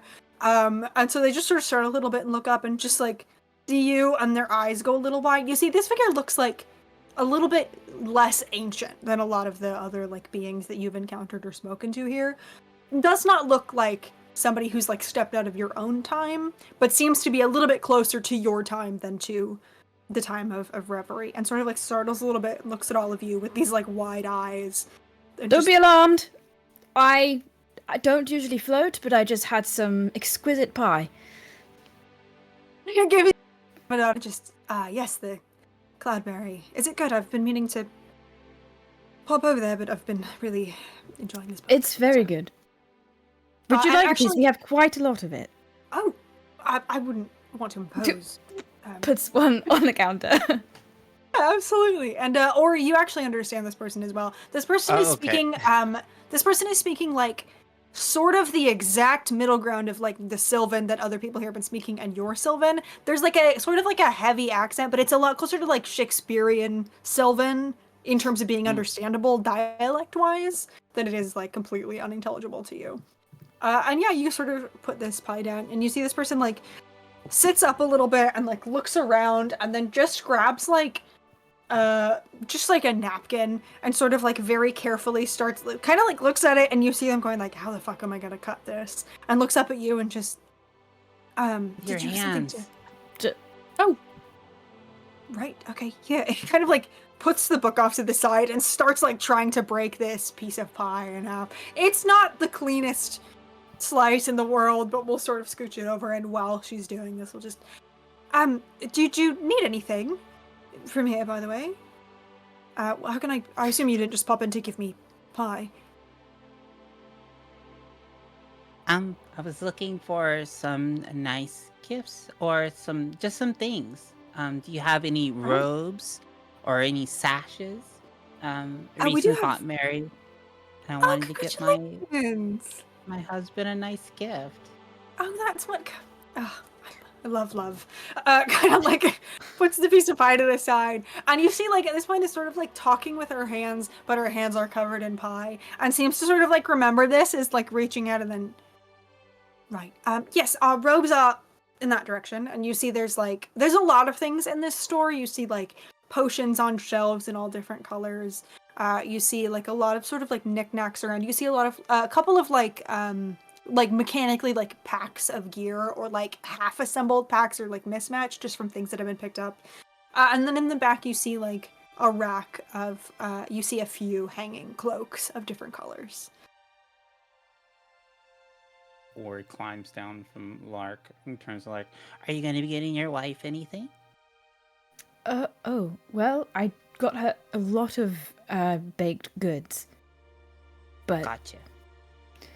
well, let's have a look, shall we? I think kind of like if you hold some of these up to me, I think floating a couple of feet off the ground. I'm about Wick's height, am I not?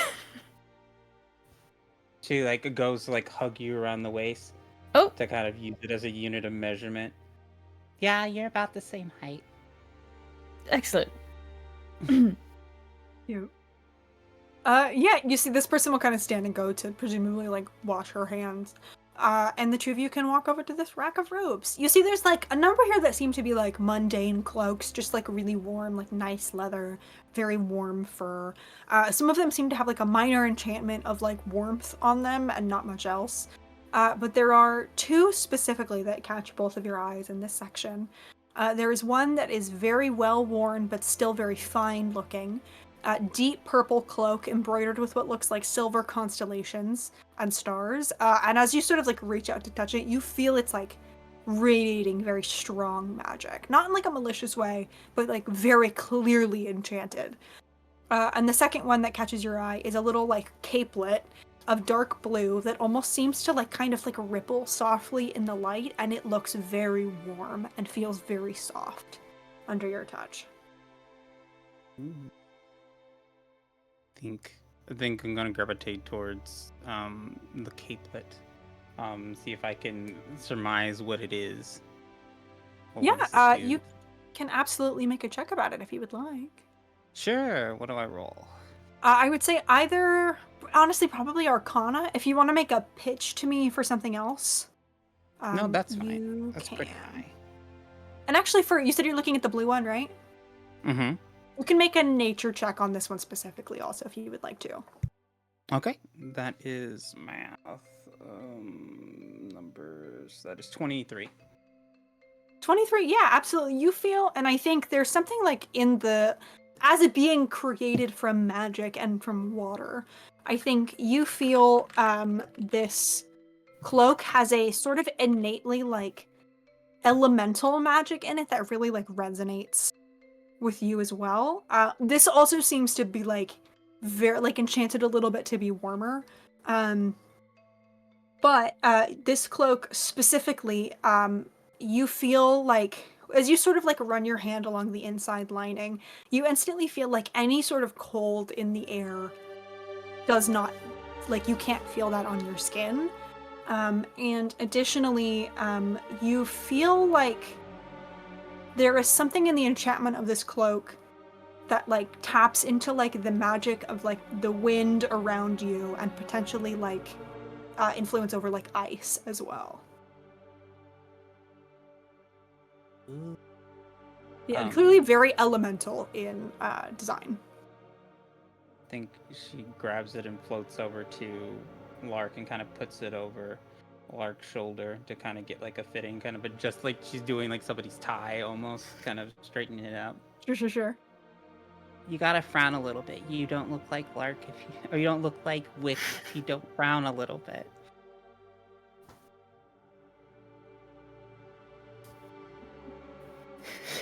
Perfect. It looks good. Okay. Let's do the other one. Yeah, this one you can make an Arcana check about if you'd like. Either of you can. Oh, and I keep forgetting. Don't forget the D6 as well on these checks. Gotcha.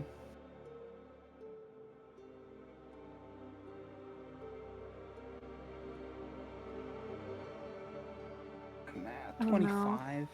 Oh, I thought there was a bad hands on face. 25 is not bad at all. No, Yeah. me doing math in my head. No, that's so fair.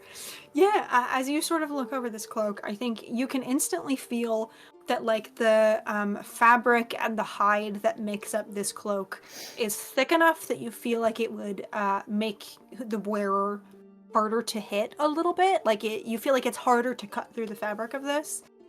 And you also feel, just from the magic radiating off of it and the way that it interacts with your own innate magic, you also feel that this cloak would likely increase both like resistance against spells and also to a certain extent your own spell casting.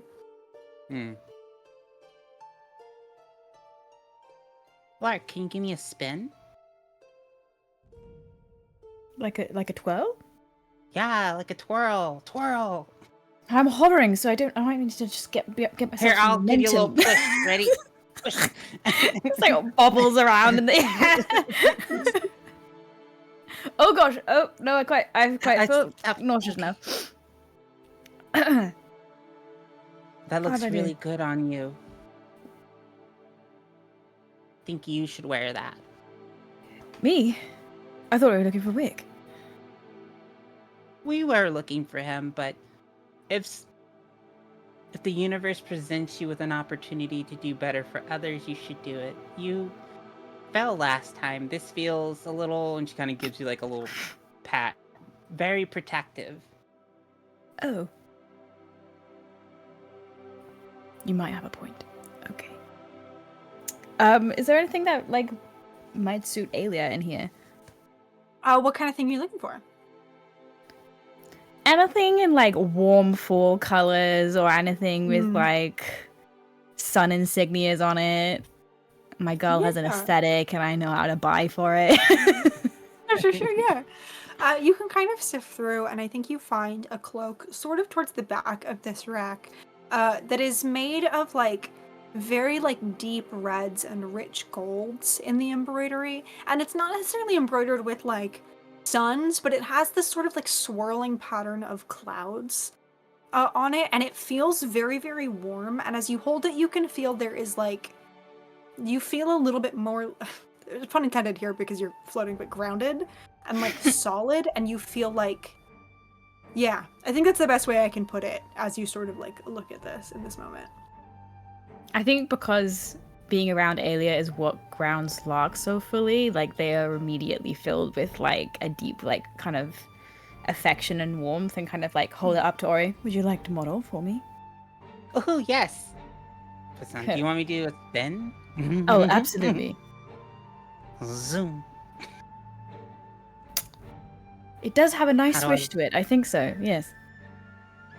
I don't know if I can be as tall as Alia. She's very tall. Hang on a second. I'm like, Well, come up here with me. Hold you up. oh, yeah. Okay. Well, Yeah, I'm very strong and big and have beautiful hair. You do, all of those things. Excellent. Okay, I'm gonna like fold all of the cloaks like neatly on the shopkeeper's desk. Yeah, absolutely. You see she has returned with hands that are no longer covered in pie. And will sort of like look down and everything goes, right. Any potions, any gear, I hear you're going into the castle soon. Do you have anything that might I don't know. I anticipate a little classic fey trickery and illusion. Let me look. And you see kind of like stands and meanders over to this rack that is just like full of potions and all different kinds of like bottles with stoppers, some that shimmer, some that seem to be like shadow themselves, kind of like meanders through. And a moment later, I think she like pulls one up and looks at it and like swirls it a little bit. And you see it is this like deep blue that almost looks like blue ink a little bit, that seems to like shimmer and shift slightly. And she lifts it up and goes, I think this is the only one I have, unfortunately. But this should allow you to see through illusions or disguises or anything similar. Okay, excellent. Thank you. Yeah, of course. And we'll come over and place it on there, and then kind of sits upright and goes, give me just a moment. And we'll reach underneath the counter and pull out what looks to be like a collection of potions, all sort of like very carefully made. You see like sealed with wax that all seem to be this like very, very deep red. And we'll place it down and goes, this free of charge from your friend Thorn as well. Just a few healing potions. just in case. God, he's so sweet. Quite. Thank you. Of course, yes. And then kind of like parses through everything and just okay. So the cloaks are the cloaks for the two of you or for someone else or? Yes, and some of our companions. I see. Right. Okay. Yes. So Thorn also paid for one item for each of you. But the potion. Well, you know what? Get something for your companions. It's fine. Don't worry about it. Thank you for the pie. Thorn is taking care of it. If you need anything else, let me know. Thank you. Of course. Thank you. Of course. Be safe. We will. Okay. Floats out the door. Yeah, absolutely. And I think as very like coincidentally, as you guys kind of step out, you walk for a few seconds, and coming from the other direction as the group sort of converge back in the tavern, you see Wick and Alia also carrying many things, and Thorn. You're walking.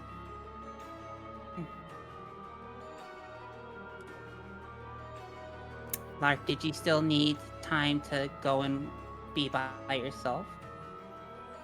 I think kind of like looks at you. Their cheeks are still kind of like flushed from the general like floating in sugar, and just kind of goes, "No, I feel quite rejuvenated." Yay. Quick! They're holding hands. I won't go that far. I feel like Wig will like gingerly slip his hands away from Alia, mainly because he doesn't want Thorn running off, but wants to reach out for Ori. Like has like a bag in hand and kind of like wraps her body around yours. Kind of Okay. spins around you. I bought you Alright. stuff. Wonderful. Oh. Have you had looks at- taffy before? Probably, yes. Oh my god, it tastes so good. Looks at Alia like we've had two completely different journeys clearly from 100%. I think Lark's like Alia's height for once in his life, and it's kind of like, hello. She kind of does a double take. Like, didn't notice at first. Oh. did you- Are you taller now? I don't know what you're talking about. Right.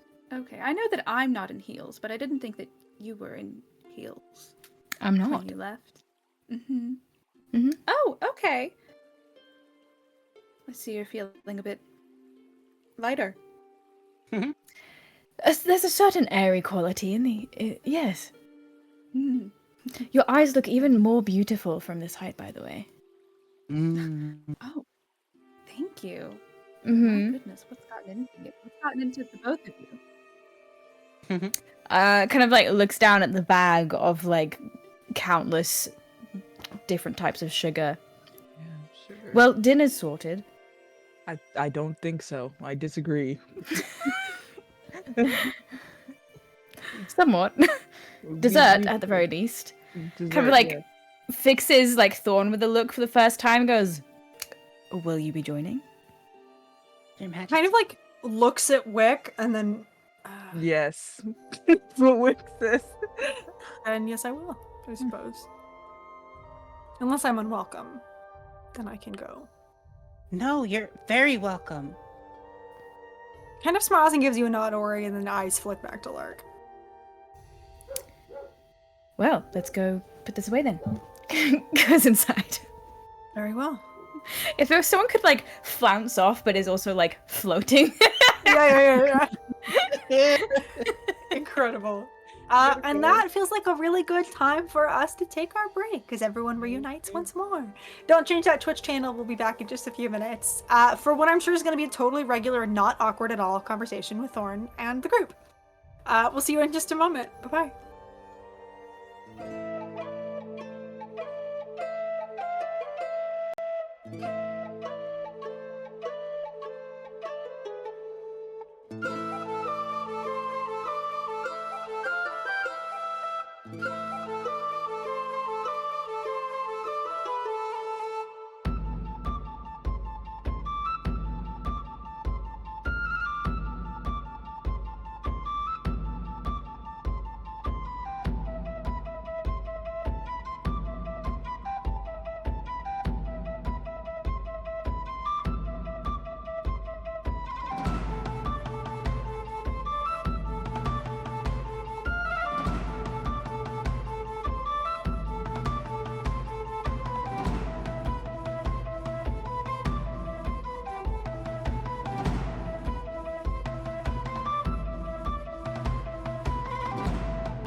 And welcome back.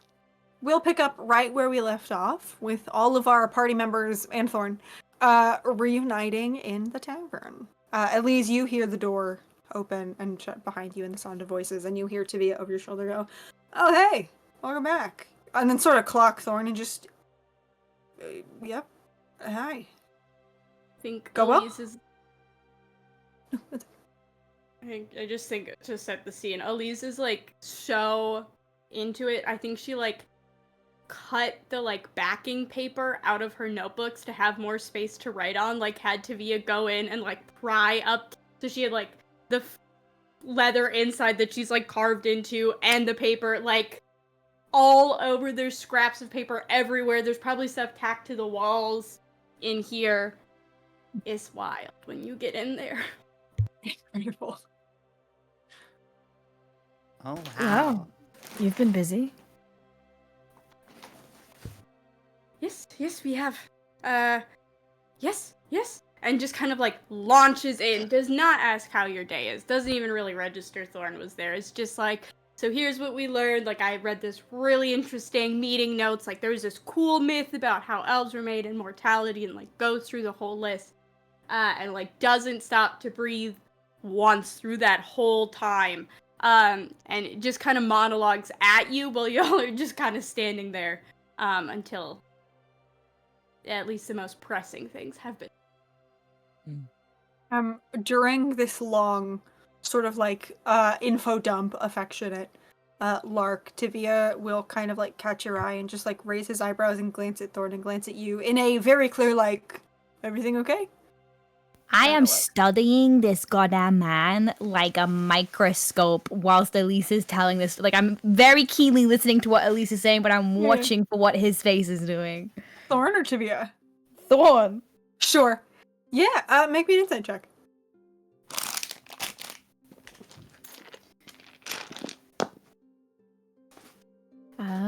27. 27. Did you add your d6? Not that it matters. I didn't, but... Fuck it, let's see if you hit 30, just for fun. 31. Incredible. Yeah, I think you watch Thorn's face, and Thorn, like, is sort of lingering towards the back of this group because he very clearly knows that the feelings about him are mixed and has used, I think, sort of get the energy of he's not gonna bolt, but the thought is there about how easy it would be to just sort of slip out the back here.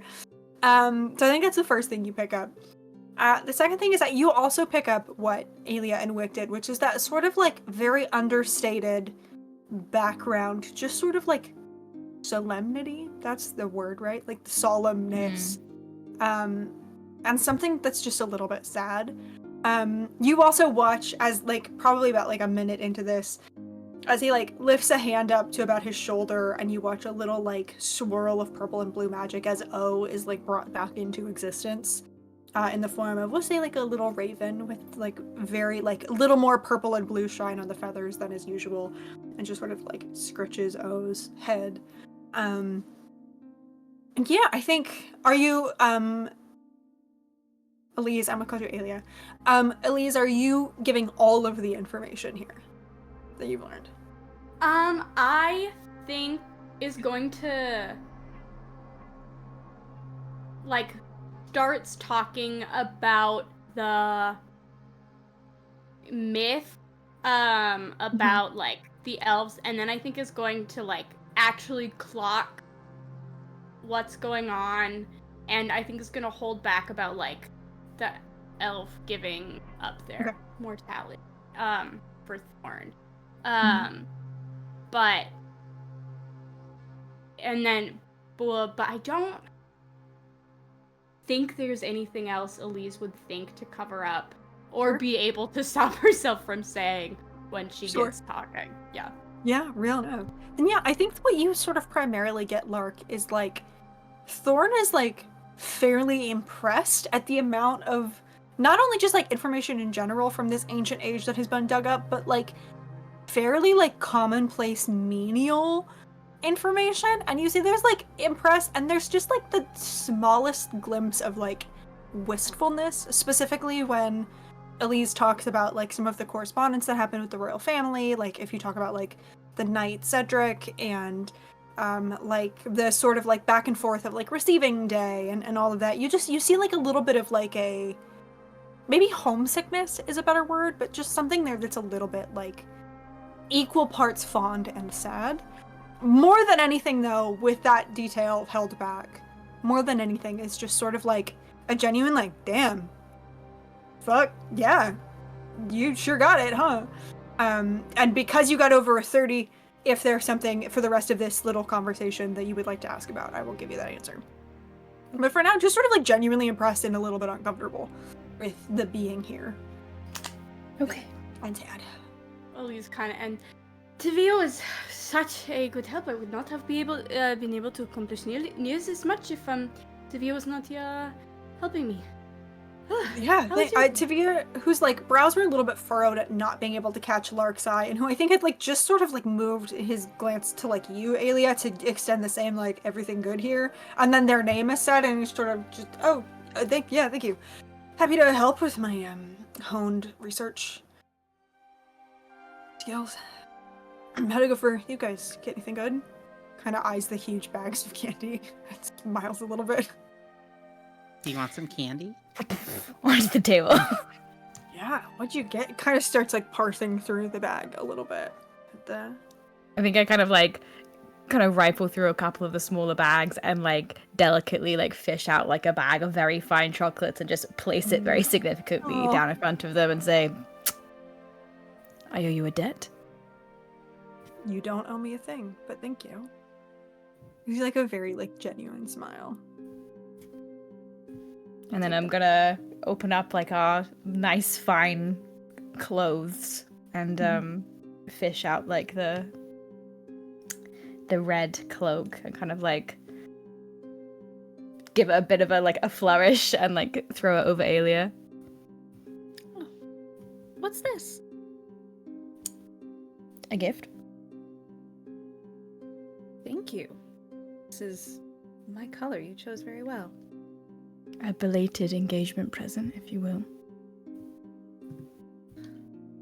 I think, and at this point, what's happening with Lark season? What's going on? What's poppin', man? What's poppin'? Yeah. Those what's green growing? curls, man. I think there's Yeah. like I don't think Lark is someone who flowers very much just because of innately who they are. I think it's like something that they don't really let loose, but I think they have it's like it's a very like deep forest green. It's not like an emerald green or like a sea green. It's like very much like pine and like almost like moody. And I think like their hair has kind of like grown a little bit, so it's kind of like curling at like, you know, their shoulders. And I think there's these like just really large like sunflowers kind of like peeking out from like their curls that kind of like, I think they kind of like they bloom and then they like recede and they bloom and they like recede just like every time he like smiles or laughs. Aw. I think that she just kind of reaches out to like brush a little piece of his hair out of the way and touches one of yours. This is more than enough. I guess her forehead.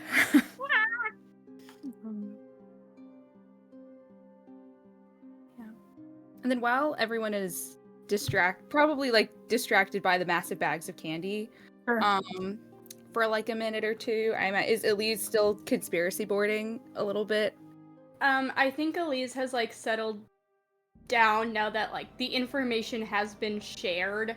And I think has like gone and grabbed like a butterscotch and like one of those old people candies that's just like in a colorful wrapping with no discernible like what is it, just like some kind of hard candy, and it's like getting a bunch of those old people candies and is like, ooh, kind of like unwrapping one like as a little reward for a job well done. Yeah, Off I to think the I think she'll go over and she'll take I think that at some point on their journey back, she very quickly like ducked in and managed to grab like a new journal, just like very like basic leather bound, as many pages as possible. I think it's one of those ones where it's like part of it is like the pages are blank, part of it the pages are lined, and part of it you get like the grid. So it's like I fucking love that. We'll kind of just place one of those down. Looks like you need a replacement. So Thank you so much. I was well, I wasn't running out. I've run out. So thank you. Yes.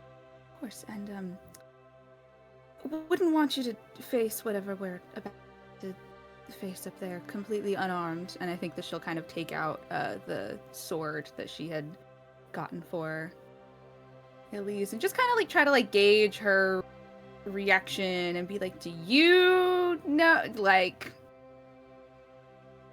And Elise takes it and like, oh wow, this is gorgeous. And Z like kind of I think like goes and like holds the ribbon and kind of like pulls on it a little bit and like freezes there for a second and is, I'm Lady. It reminded me of one Yeah, that Lady I saw. Luna? Yes? I wrote that. Yes. I read that a very long time ago. Oh. When we set everything right and go back, kind of tapping the journal absently with one finger. Maybe you should write it again.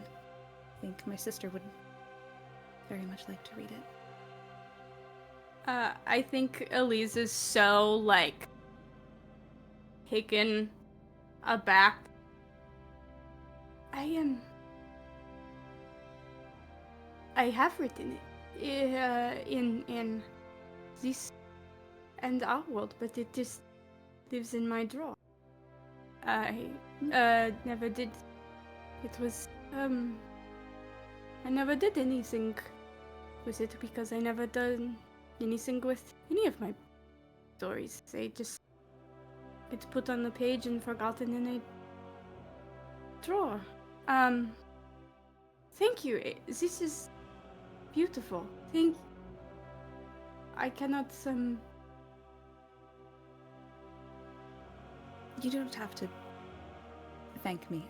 This is also an apology. I sometimes like to imagine that I know others' minds as well as my own, and when I'm proven wrong, I've acted like an asshole, and I'm sorry. You please do not thank you for the gift and the apology, and please, I want you to know that I have never held your reaction to me against you. I was in the wrong, and I think, like, you just are like, Elise has not had someone bring, like, gratitude and joy and, like, a really thoughtful gift to her in so long that she's just, like overstimulated. It doesn't know how to compute, there's so much happening. And I think you see Elise's arms, like, kind of go up for, like, a hug, but, like, isn't really sure how to do that, so they come back down, and I think just is, like, kind of looking at you for, like, help and, like, gratitude and, like, just, like, a whole whirlwind of emotions that Elise is not used to having. It just kind of looks at you. Aelia easily steps in and fills that gap and will pull Elise into a very tight hug. Just, like, a really, really tight hug back. Sits in it for a minute and pulls out. I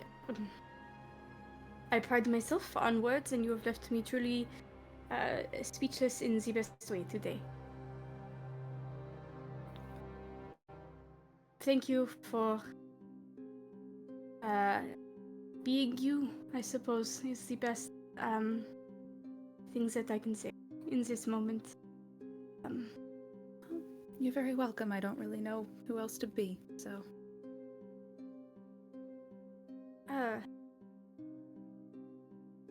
Right, well, kind of, like, pats at her cheeks where she's very flushed. Like, I should, start transferring, these notes that I wrote on some scraps to this notebook. Of course. So that I can... Oh, I've taken the whole table. We will not be able to, sit and have a meal. Oh dear. And like, just starts, like, picking up and sorting through the piles, and... Yeah. Yeah, I'll just start helping her. Yeah, absolutely. From kind of the back of this group, as a few, like, minutes of everyone going about their own business passes, Thorn sort of, like, still tucked kind of by the door, just, oh, can I get anyone a drink? Well, I'm here. No, you can sit down. And Wick's gonna pull out a chair and direct Thorn into it. Hello, Your Kind of like- Majesty. Hello, Ori. A very, like, genuine smile kind of breaks through the, like, clear, like, not discomfort, but, like, the like feeling of intruding, but a genuine smile kind of comes over his face as he nods at you and just, hello, Ori. Are you well? I am very well. How are you? Have you tried taffy before? I kind of like eyes it curiously. I have, but not for some time. I find its magical properties a bit disarming for the common day, but I'm glad that you are enjoying the sweets that you found. It elicits joy. Good. Kind of sits very like fluidly in this chair and like crosses these two long legs and just like looks at you all kind of waiting. Also, does anybody try the taffy? Generally speaking. Roll me a Yes, D100. please. Yay! Can I feed them to Wick? This man does not want. Here comes the airplane. Have I stopped I'm- floating yet? Yes, you have. It's been a little bit longer than 10 Wait, minutes. I'm You've gonna sort of very risk slow. another funky thing then. I got it. Oh, yeah. 62. 62. Mm-hmm. Incredible. What do you think the next God. thing that Alias said? First of all, you like take a bite and it's like it gives you this like warm feeling of standing before a fire when you're really cold. Like it's not like spicy, Mhm. but it has something like kind of like nut. It kind of reminds you of like pumpkin pie spices, like nutmeg and sweet, and probably a little bit of pumpkin in there too. And you feel warm and you feel confident. What do you think the next thing that you say is? I think that she's just reacting to it, and I think that she just says, "Oh, that's delicious." You don't say it. You shout it. Oh, great! For the next minute, you must shout when you speak. I got a 35. Oh no! 35. You got it. Incredible. I'm skipping through the combat stuff. Let's see. Well, will you roll it for me again, Jess? Well, that happens, James. Can Elise sleight of hand one? 48. Elise What feels was it? weird just 28. 48. 48. He's up here. Oh, incredible. This is so funny. You start levitating again as you cast levitate on yourself. So you just I think rise so. in the chair. Locke finally like sits, like lowers, goes, oh, quite enough of that.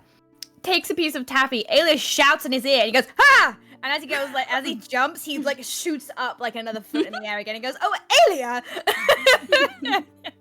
I'm sorry, I yeah. don't know what's happening. So, but the inside I voice. love this. I physically don't think I can. Elise, you said you ate one as well? Yeah, Elise is trying to sneak one. But I she won't only make you got a roll for it 9, because of the so- everything that's happening right next to Perfect. you. I rolled so bad. Incredible. Will you roll me a d10, please? Yeah. A D10. Hmm. That's a 6. A 6? Yeah. You grow 6 inches.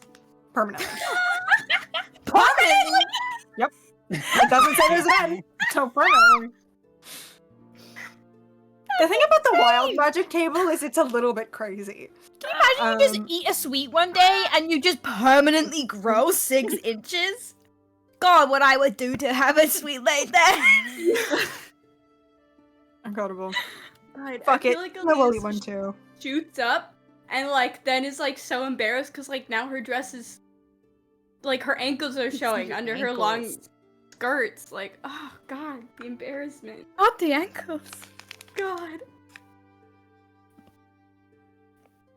Vic, look at how much fun everyone's having. Don't you want a piece of taffy? I like to have control of all of my facilities, and I don't think that taffy is part of that. While you're saying this, Tavia watches you all eat it, reaches out to eat one, and turns into a potted plant. And then Wick just gestures at the potted plant.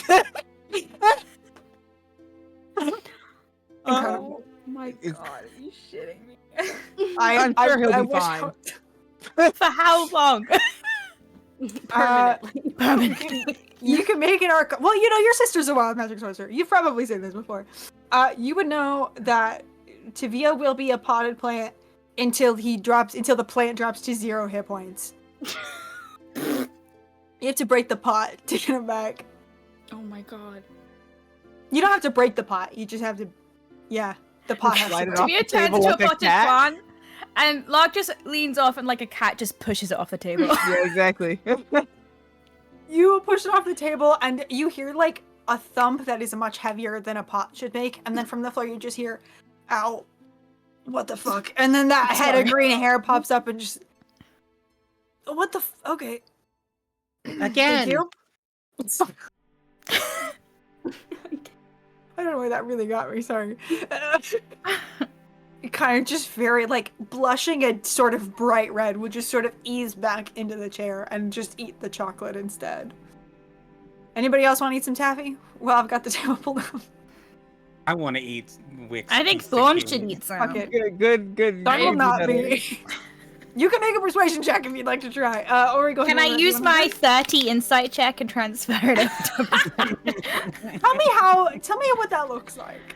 I want to Make know, a case. from looking at him, what would convince him to eat a piece of taffy right now? Like, if I kind of was just like, don't be a chicken, like, would that work on him? Call him I don't think you think that would work. I think you recognize that Thorn knows he's probably there for a purpose and does not want to like damage it, but you think if enough people like, you think he would succumb to peer pressure specifically because he feels uncomfortable being here. I see. Mm-hmm. Well, if you're here, you may as well join in.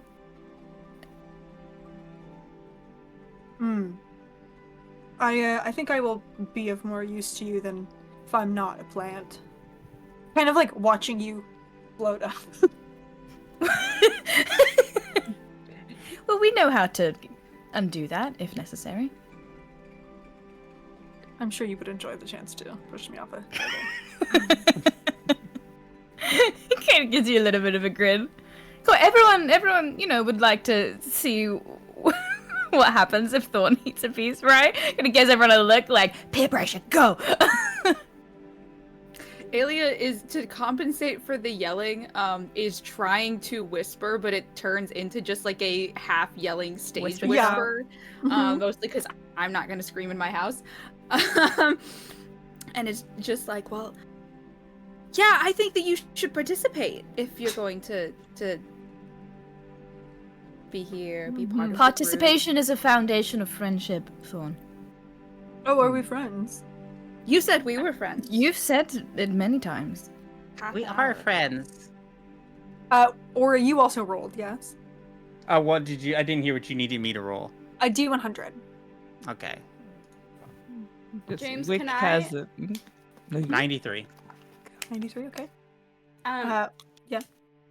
Wait, you do. Sort of like similarly to watching Elise grow, you all watch as Ori's like the water in Ori's form swells a little bit and continues swelling and continues swelling and continues swelling. You are now in the large size category instead of medium. You are now a large size creature. Forever. No, for a minute.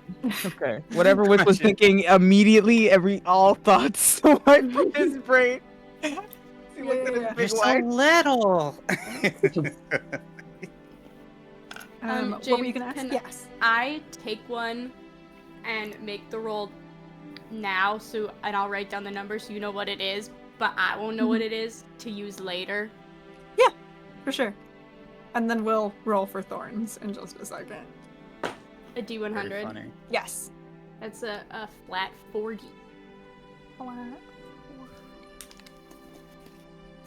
Okay. Will you write that down and remind me later? Mm-hmm. Thank you so much. And I think Thorn will kind of look at all of you and look at you, Ori. Ori, what's the expression on your face as the group peer pressures Thorn? I think one of excitement. I think she's having so much fun with all these experiences and just like happiness. And she's looking at him like it is fun, like trying to like assure him that like I think you'll enjoy it. I think that Thorn looks at you and you all see just like a softness come over in like a sort of begrudging way. And then he just sighs very wearily as if you are asking him to do some monumental, arduous task and just Well, let no one say I've done nothing for you, and reaches out and like plucks a wrapper from between two fingers and will eat it. And let's see what happens to Thorn. Wow, I think it's the lowest I've ever rolled on a D100 before. That's fun. Okay, I'm gonna re-roll it because that's already been rolled by the party, and that's one of the highest rolls I've ever gotten. Great. Incredible. Yeah, you all watch as Thorn like takes out this like kind of bright yellow one and pops it in his mouth and eats it. And he like doesn't like hate it. And you see him like sigh a little bit as he feels the magic before it begins to take effect. And you all watch as like there's just a moment where like they look like silhouetted by like sunlight in a really beautiful celestial way. And then that light grows and grows and grows. And you're kind of like squinting, still trying to see him as he glows and glows and glows until he sheds such bright light that all of you are blinded for a minute.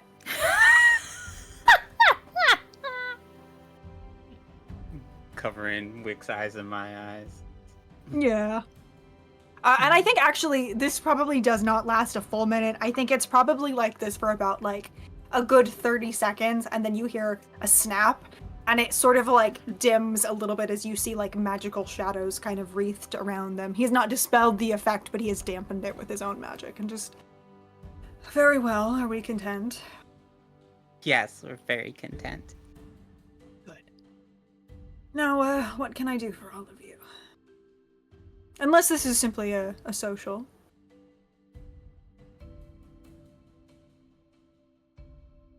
I kind of look at like the people who brought him here, and I'm like, at least Wick's intention was more so, I need this man to not leave my sight, and chill the fuck out for 5 seconds. But I don't think he knows how to articulate that to the group of being like, don't ask this man anything. I think I kind of frown, and then I go, social, I believe. Oh. Well, then, kind of like in a very like dandy kind of way, will like cross his arms over on his legs in a very Lestat way, shall we say? Crosses his like folds his hands like over his legs and sits back and just, well then, what are we gossiping about? What are we? I'm gonna like shoot Wick a look that's like, I am asking this man questions. I just won't do it here. I feel like more so like don't ask this man, like when he's like, let me get you guys drinks. That's not, if you want to talk to him, but do not like do a magic trick. That's it. Like if you guys want to have conversation, you get that vibe. But he's very much like, I think with the vibe of him being like, no, Thor, sit the fuck down. It's very much like, don't ask him to do like, I guess, acts of labor. I guess is more so it than anything. Okay. So talk away, yap away. Wick's not gonna stop you.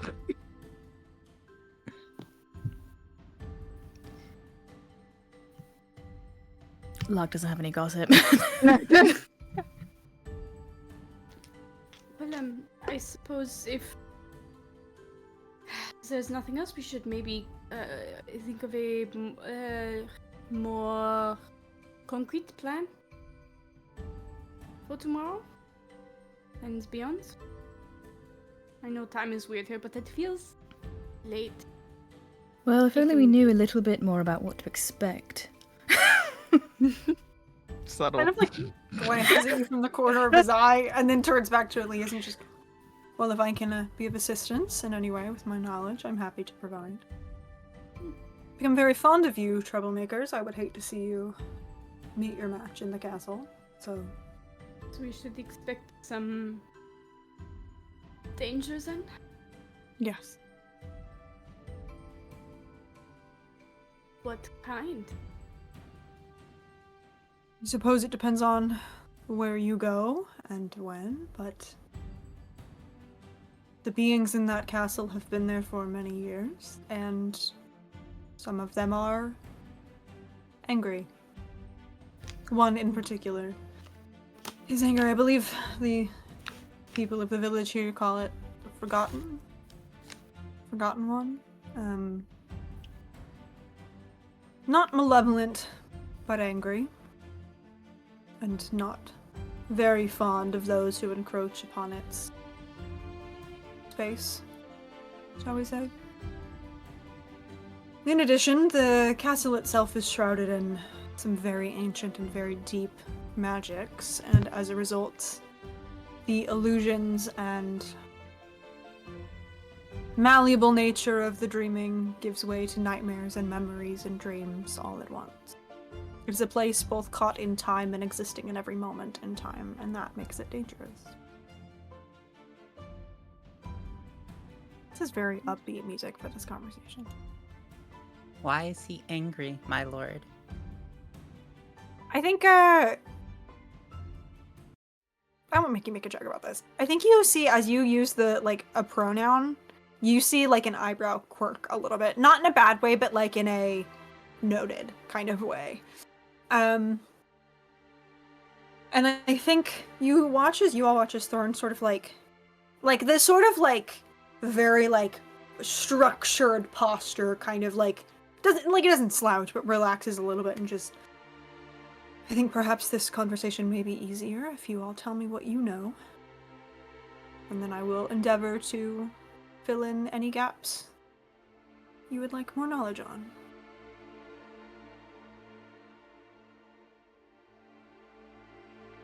I think Aelia goes over to Elise's notes and busts out the family tree and just places it on the table. You see Thorn kind of like... It does a very, like, not dismissive, but a very, like, casual kind of glance over, and then seems to, like, clock what it is, and their eyes, like, stick to it very notably.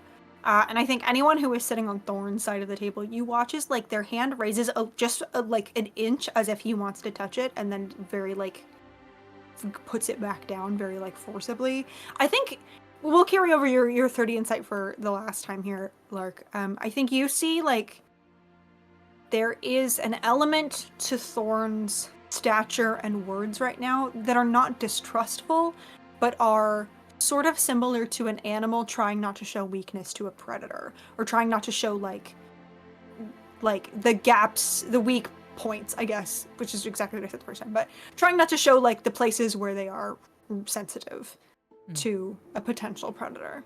And so like forces their hand back down and just, I see.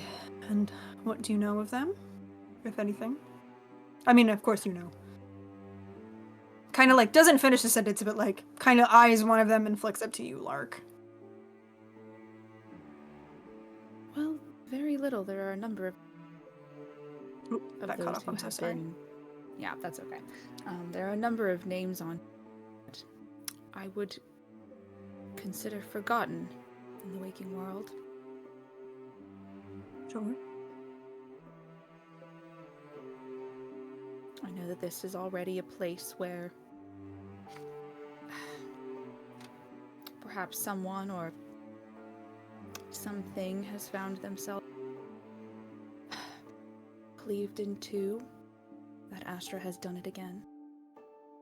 You watch that same, like, that eyebrow quirk slightly. She is very much like, I think, looking at them with this not unkind intensity. There's a little bit of like, I am talking about this at like as nicely and as gently as I can right now because I'm putting together pieces, but also like I'm not gonna drop this.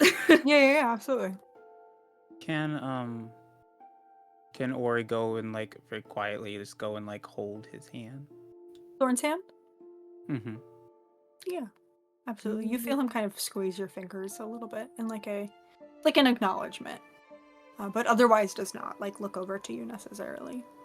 I don't need him to. And we Very much also in that know same. Sorry, finish I your was thought.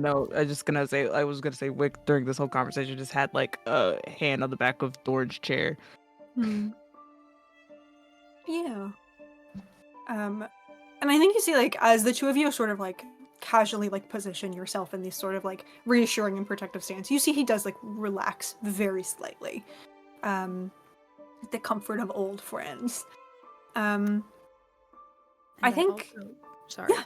No, please. And I also know that from the concern that Astra had about the ritual that she performed, and her own pleas for us to save her, that there is a chance that such things are not permanent or could be undone.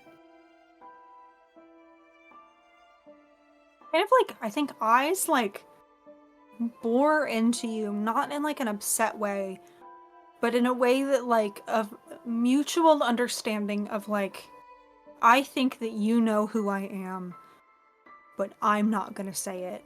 But I see like there is knowledge. It's sort of just that moment of like, that beat of like seeing each other for the first time, I think, and feeling seen for the first time. And just without breaking your eye contact, just like whisper soft says, "It is a wicked thing to cleave oneself in two, is it not?" It is.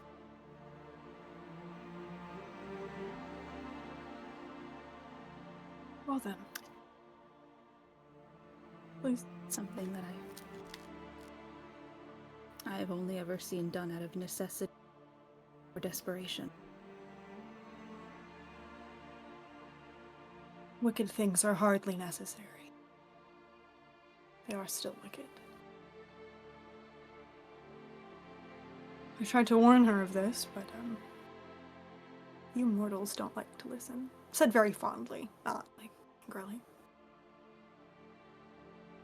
I don't think that she would have felt particularly inclined to take your advice. No offense. None taken. I'm not offended by the truth. So what would you know of me then?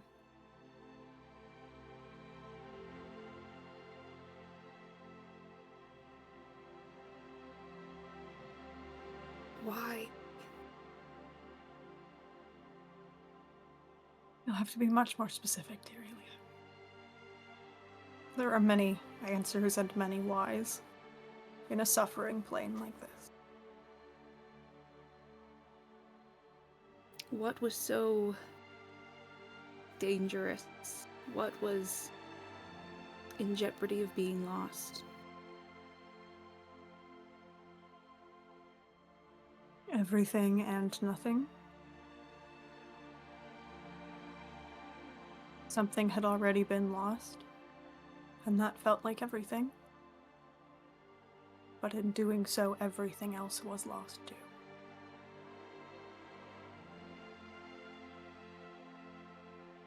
I see.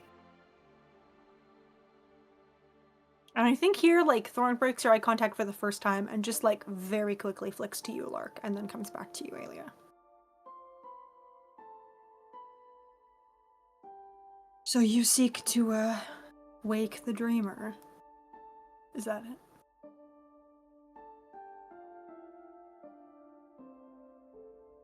I think that this kingdom has been split in two for far too long. Many would be inclined to agree with you.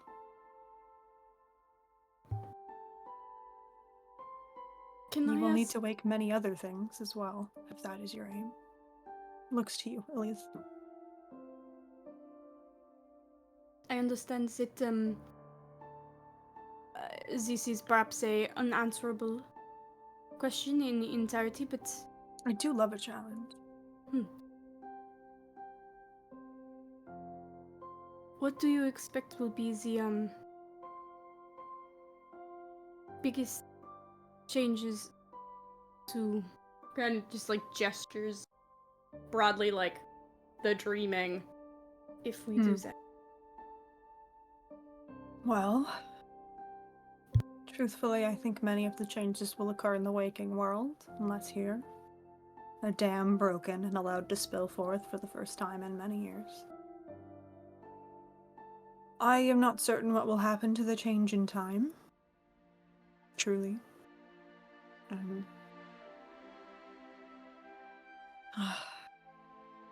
I think the change will be freedom for the people here. and hope and reunion for the lucky few. Smiles in a very kind of sad way and like breaks your eye contact to kind of look a little bit far off, and many changes for myself, I imagine. And for... You see him like want to swallow the words for a very long time, and then just like, not through gritted teeth, but clearly like forcing out, like using something that hasn't been used in a long time, opening like a far too rusted hinge and having to force it that last way. He just says, changes to my other half. Wow. Which I'm certain he will not find welcome, but it's not my decision any more than it is his. It is entirely yours. But if it is half of yours, is it not your own decision as well, my lord? Not everyone dreams forever. Eventually we all have to wake up. That's what makes dreams so special. I kind of like takes a long kind of beat to process that, and then I have enjoyed this dream very much. I've enjoyed watching you. Kind of squeezes your fingers a little bit again. I doubt he will be very happy to wake up. Who knows? It's been many years since I've seen him, so known him. Many.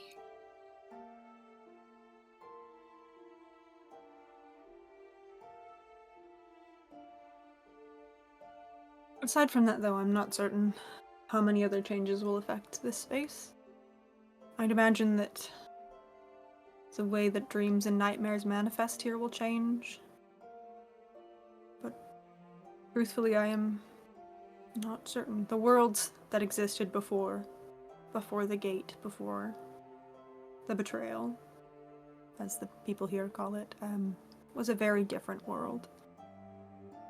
It was one that was built to live in harmony with this one. I don't know how it will change with this reunion any more than I know how your world will change with the reunion. I wish I had more answers for you, I do. No, going in, What? it was a difficult question. Thank you. Of course. My Lord Thorn, what happens to me? Smiles like very warmly at you, I think, and kind of takes a beat and says, well,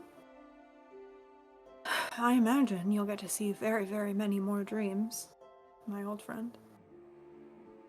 Happen to you? Hmm? What will happen to you? Are you coming with me?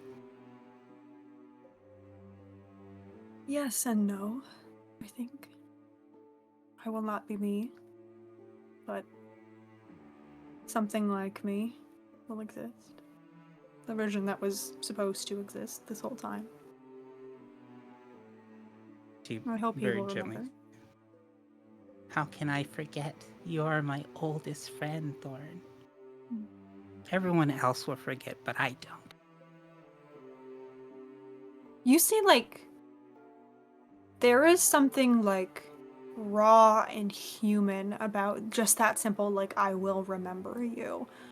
And it's like, his shoulders sag just a little bit, with, like, relief, truly, at the thought of, like, existing in some way past the change.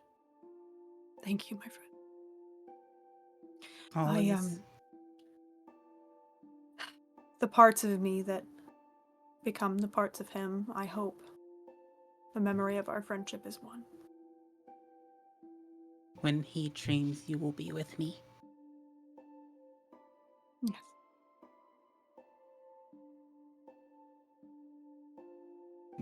Gently presses her forehead against his forehead and gives him a kiss. Yeah.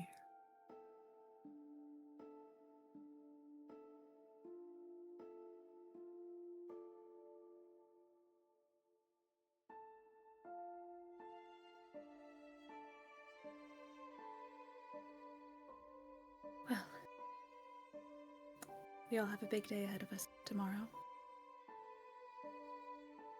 I think maybe it's time for some rest. Very well, I will kind of like stands and like straightens a little bit, and I think you see like the instinct to sort of like wipe at his eyes, but he like suppresses it and just I will leave you to your rest. If there is anything you need come morning, please don't hesitate to ask. And I said this to Aelia and to Wick, but I suspect a time will come in there when you will have need of me.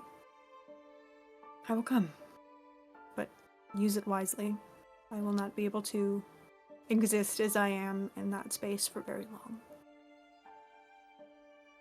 Corey has a hard time letting his hand go. Yeah. He just like presses a little kiss to your knuckles and lets go. Be careful, my friends. Be safe. We'll find you at the end of it. I think Ori experiences grief for the first time. Oh. Ow. Oh. Damn. Damn. We're gonna go to the big screen. Kevin. Go change that Twix channel. Oh, wait, maybe we're fine. Are you alone?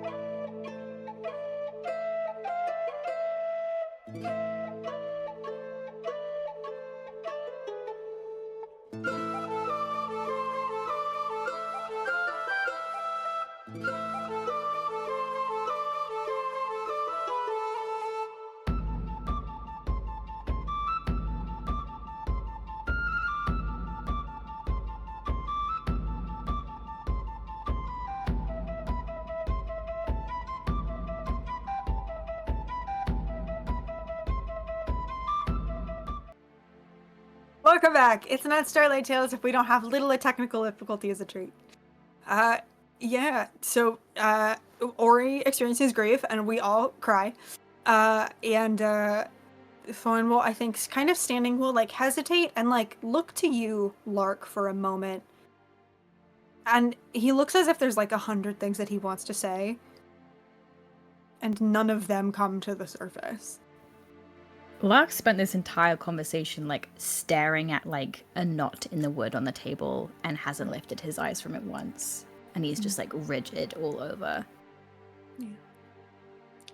I think after like a moment of not catching your eye, Thorn will just sort of like bow his head a little and just rest well. And we'll breeze out the door.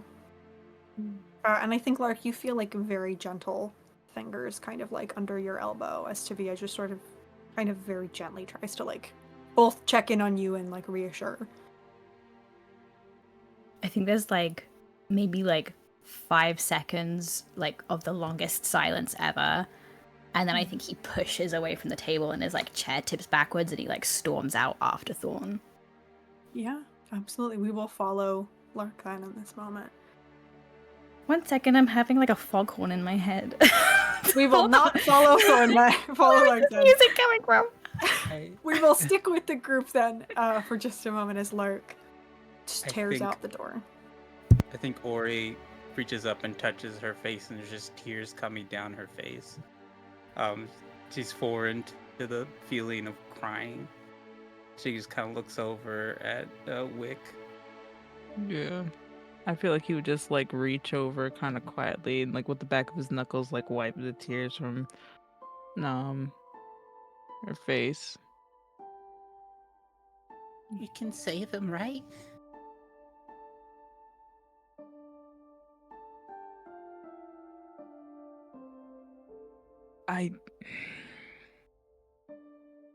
Please, that's all I wish for.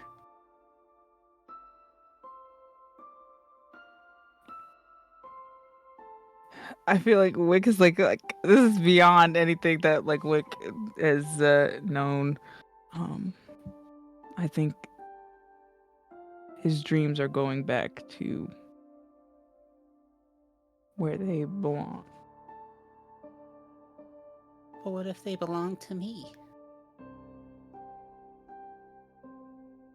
I knew him when he first came here, and he was alone and scared.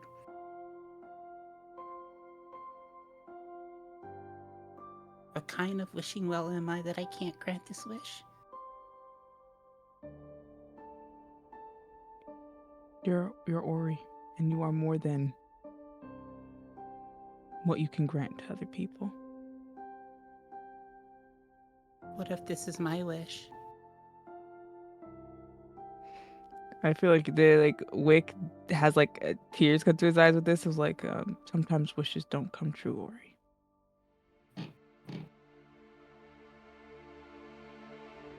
Just buries her face into your midsection and just sort of like cries quietly. Yeah. At this, he's gonna look over at Alielise and Tavia and just sort of pick up Ori, and take them to whatever housing or lodging, and just be like mumble like good night Yeah, before. you guys are leaving. in an inn, so you can Yeah. head upstairs and find a room. I think you see Tavia has sort of like watched Lark tear out, and like eyes have like flicked to you, Aelia, in concern, and then are back to the door. And I think you guys have known Tavia for long enough. You recognize the like rigidity in their shoulders of like feeling like they want to go, almost feeling as if those red string rings are still there, like tugging him in that direction, but trying to resist the urge to do so. Alia's body language is completely mirroring Tavia's, but she has had far more practice suppressing that urge, watching Lark tear off after their father, and knowing that whatever happens between the two of them is going to happen, and all she can do is wait to try to put back whatever pieces come home to her. Oof. And I think that there's just this this shared look of like, yeah, this sucks. Yeah. Elise, how are you feeling? I think Elise's first instinct is to like finish, like to go after, to like try and find words, but I think instead Elise just kind of like finishes tidying up the notes and gets stuff ready, and then is just going to go back to the kitchen and make some tea, because Elise is well practiced at the inevitability of loss and is like, there's nothing to make this better, you just have to live with it.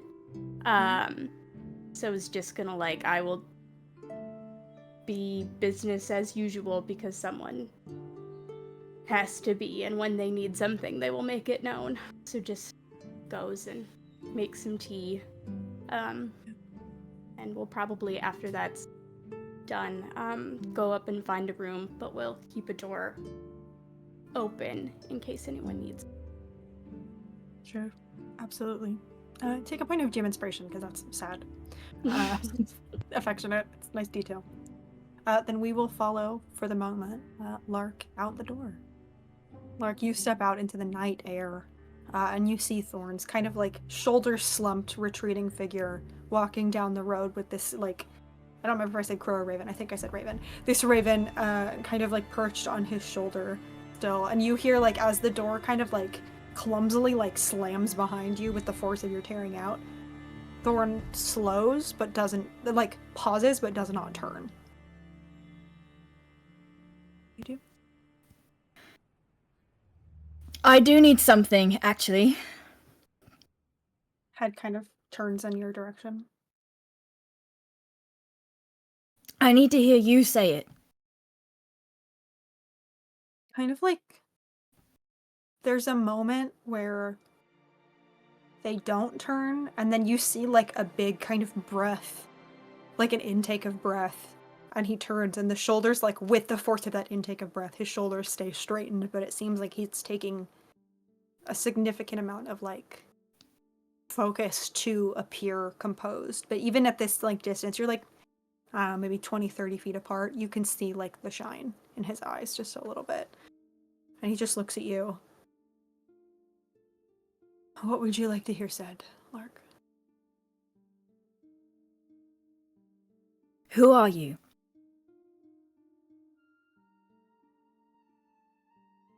I am the love that your father locked away.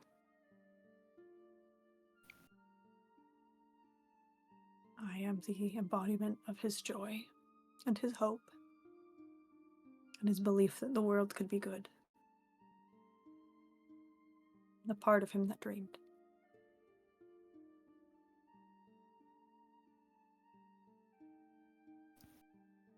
And I'm was sorry it worth that he it? deprived you of it. You're asking if I think it's worth it or if I think he thinks. I don't think you can possibly know what he thinks. I was a part of him once, you know. You didn't know him.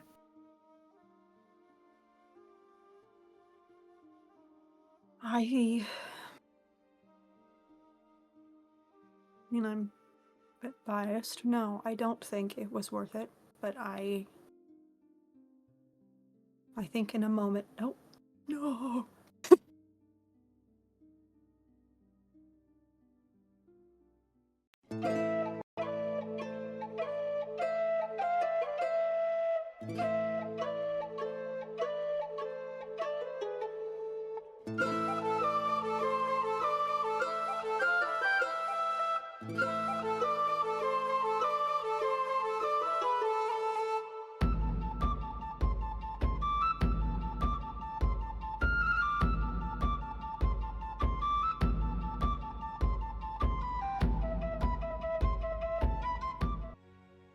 Hello. We're gonna pick up right where we left off.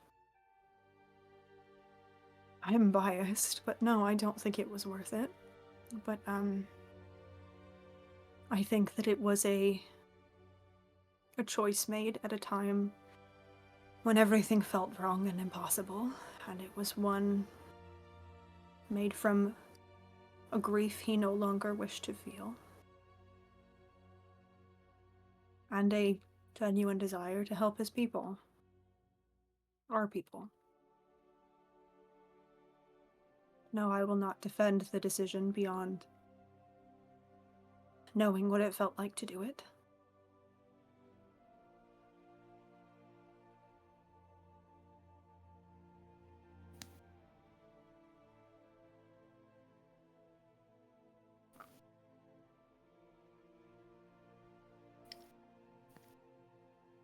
What do you think of me?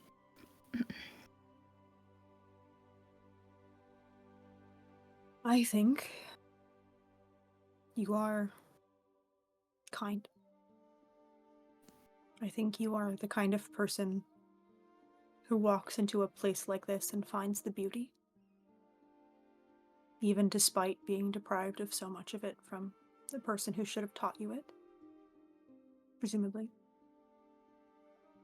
I think you are brave for coming here when you could have something like peace, and braver still for going into a place like that, where many others have chosen to make something like a life. I think you remind me very much of someone I loved very dearly a long time ago.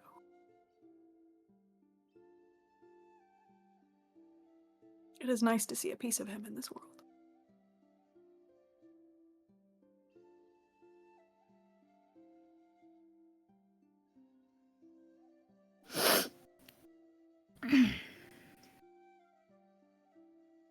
I think you just can feel something kind of like drifting from his hair and like pulls like a frost-covered sunflower from it and just drops it on the ground. Thank you. And he turns around and he goes back inside. As you're like stepping back in, you hear, Lark, He pauses. do you turn? He just pauses with like his hand on the door. I think you hear Thorn's voice is like, not like right beside you, but like a little bit closer. And I think very softly but loud enough that you can hear him. He says, the things in that castle, the beings, they are remnants of the past trapped in time. They are echoes of your bloodline. Do not let their grief and their sorrow break what you are. They can be helped. If only someone is brave enough to try.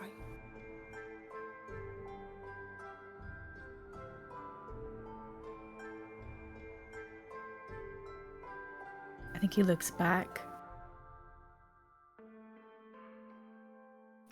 I'm not like the rest of my bloodline. You made sure of that. And he pushes the door. Yeah. You step back inside, and nobody sees it, but Thorn stands in that street for a long time before returning to the shadows between the trees. And the instant you step through the door, Tavia stands. So does Alia. I think he just goes upstairs. Tavia kind of exchanges a glance with you, Alia. She just there's just a big sigh and a look of you think I know? But after a moment, I think that she'll follow them. I think that Tavia stays, unsure of his place in this, but just as you sort of crest the top of the stairs in this long hallway of worn wooden doors leading to rooms, you begin to hear the soft tread of feet on the stairs following after you. Not close behind, but behind. And we will stick with you, Alia, as you step in the door. Lark, you step into this room first, and I think all of you who have gone to the rooms, you find rooms that are fairly well kept. Maybe a little dusty. Maybe we got a cobweb in the corner because this is very old and they don't really get visitors who need to stay in inns much. But the beds are fairly soft. The blankets are warm. There's a fireplace in all of them, and some spare wood if you get cold. But yeah. I think when Alia enters the room, Lark's seasons are flipping the fuck out in a way that I don't think has ever happened and probably wouldn't happen maybe outside of the dreaming, but the carnal kind of innate connection to the magic here and the raw grief that he's experiencing and resenting at the same time, because grief is what ruined everything. Yeah. Is flipping him a deck of cards. He's there's a streak of brilliant frost, and then it kind of wraps around his face and turns into this blazing summer heat, and then it's back to green, and then leaves start to fall from his hair, and it's a tornado of seasons around him. I think that she just looks at him now kind of with tears in her own eyes, just feeling the weight and the emotion. She just sighs and says, "Oh," and is gonna go over and take off the cloak that gave her, wrap it around his shoulders, and I think just pulls him in close and is gonna just hold him for as long as this goes. I think he sinks to his knees in the middle of the floor and just kind of clutches onto you. Yeah.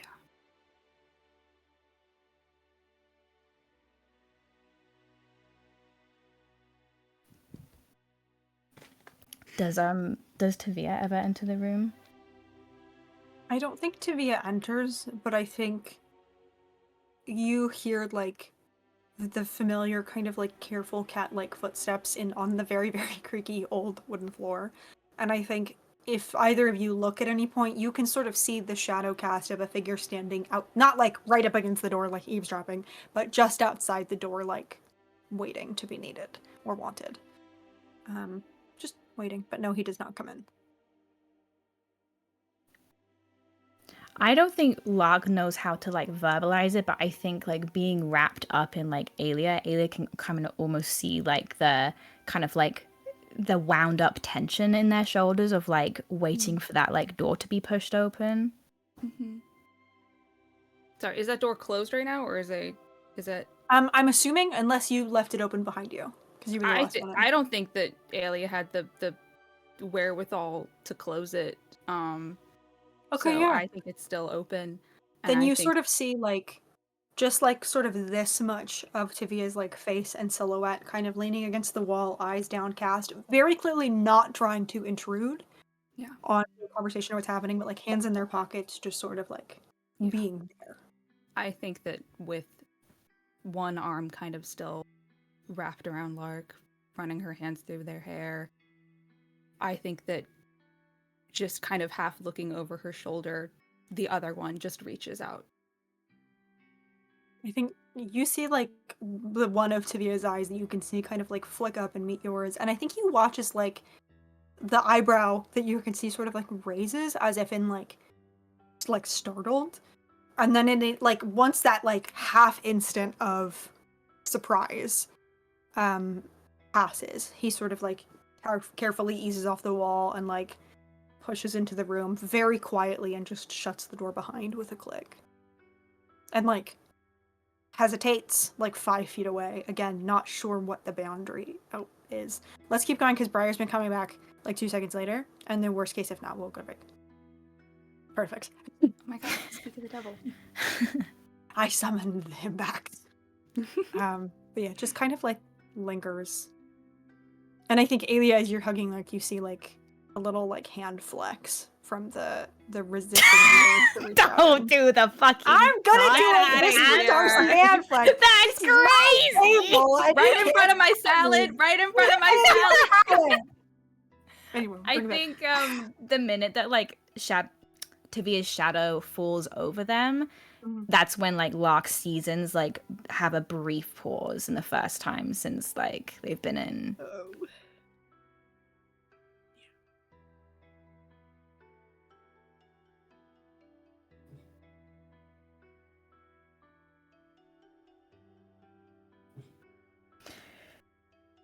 Is he still standing? Does he like take Tivia's Alia's hand or anything, or is It's still out there. Oh, is it still out? She's like, you're part of this fucking team, motherfucker. I thought it was like shit just to come myself. in. I didn't know it was still out. Yeah, I think Tivia will like sort of hesitantly, like a street cat being like trying to decide if it's gonna trust an outstretched hand. Tivia kind of like steps forward, and I think you see like a moment of like trying to decipher whether this is a like, do you want my hand? Do you want me to give you something? Is this a hug? And just sort of like you see him very quickly like scroll through the Rolodex of like, what does Aelia what would Aelia want from me in this moment? Before just sort of like stepping close enough that if it is a hug, you can wrap your arm around them. A litmus test, if you will, of what level of physical intimacy is happening here. They get yanked. Like, fully, yeah. Then yeah, he will sort of like wrap a sort of like hesitant hand around your back, Aelia, and then Lark, you feel like a warm hand kind of like on the nape of your neck. I think as soon as like he's within touching distance, Lark just kind of like goes limp, and in this like really heartbreaking mimicry of like the way he curled up in their lap asleep the night before, just in between the two of them.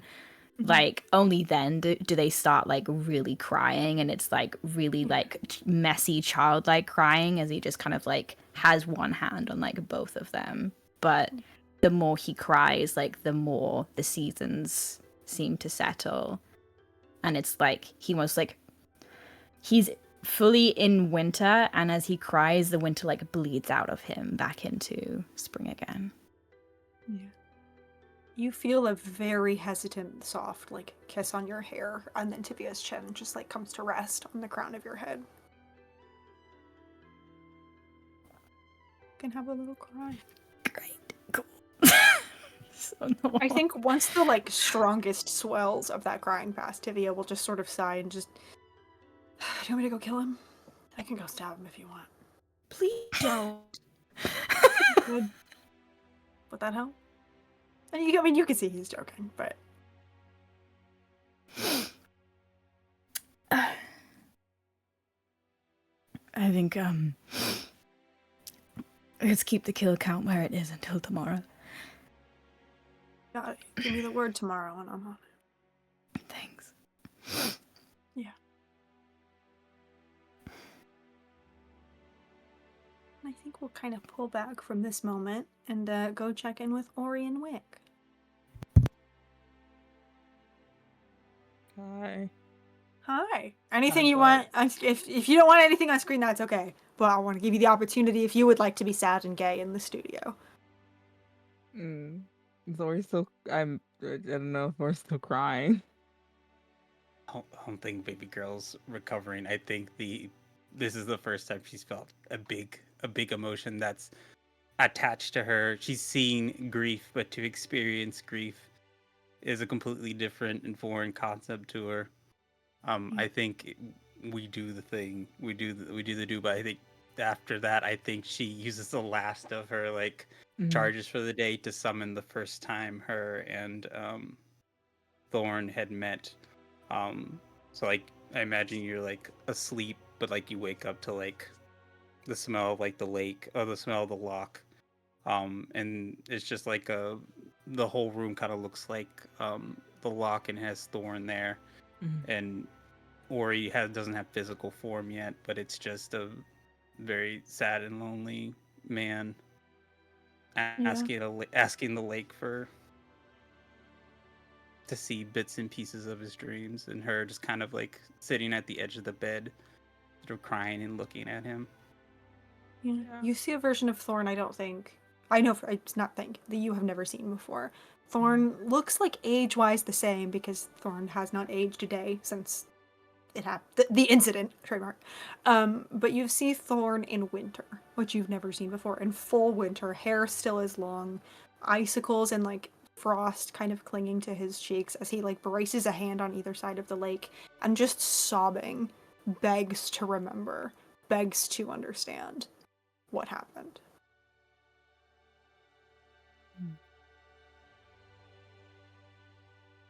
It's the first wish anyone ever asked for at my shores. You hope to remember? I look to not forget. I need to remember every inch of his face.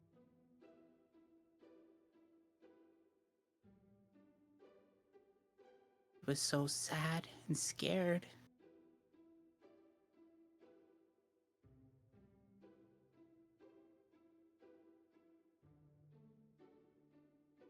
I think, Ori, as you're going through this memory and searching for the details and the traces of this person that you love so much, you watch as the memory shifts from the first time to a year later when he came to your shores and asked again, and a year later, and a year later. And you watch as 760 years of Thorns, of Ambroses, changed from seasons to confidence. Hair grew longer, more memories appeared on his belt, a cloak appeared, finery gave way to the sort of woodland ranger gear that he has now, as he came year after year after year after year to try to understand the grief that cleaved him apart. I don't know a time where he didn't ask me for his dream. That he did not wish, and I do not know what a world looks like without that. I feel like at this point, Wick's been sort of giving Ori space, but he kind of shifts on the bed to the edge of it, kind of wrapping himself around Ori, but look at that. We are more than our grief. We think that you can't get past it, that it's so large and big. But you climb the mountain, you get to the top of it, you climb down. I'm sure the thorn that came to your lake all those years ago thought that grief was insurmountable. But he found you.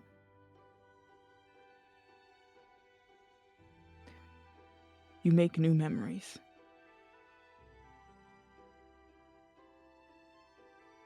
You remember more things. When you return to a memory, you find something new every time. And because of that, no one ever really goes. You're always meeting them again.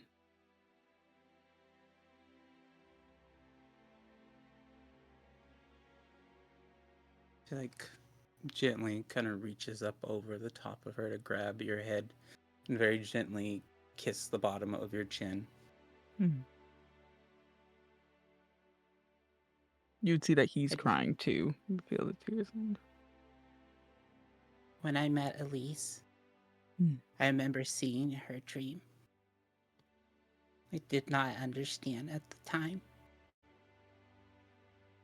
how much it is to love someone and then to lose them.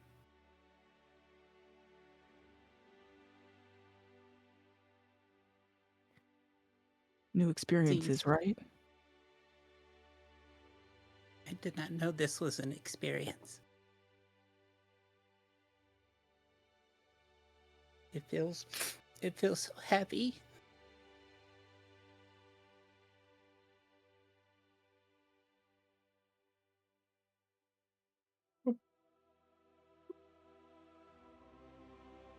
Please hold. We'll give it a say. Hey, there we go. Okay. I hate everything. Okay, sorry. Okay. I'm back. I'm sorry. You're fine.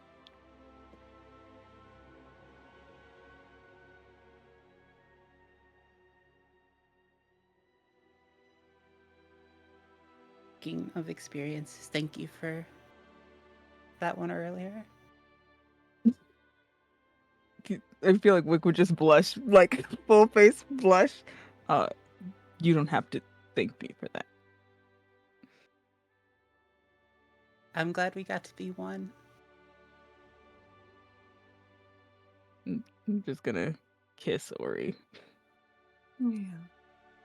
I think we pull back from the inn here as everybody finds their rest. Unless Elise, is there anything you'd like to do before you go to sleep? Do you want to have a cry? You can have a cry if you want to. You don't have to, but No, I think Elise will go to sleep, but for the first time with her door open. Yeah. Just in case. absolutely. And we will pull back from the inn as all of you settle in to rest before you enter. Barnaby, I'm so sorry. Before you enter your castle tomorrow, and for the first night since you came here, so for some of you it's been a much longer time. You all have dreamless sleep, peaceful and easy. And I think that's where we're gonna leave Reverie today. Thank you so much for joining us. We'll see you back here next week. And give yourself a hug today. And until we see you again, sweet dreams. Bye-bye.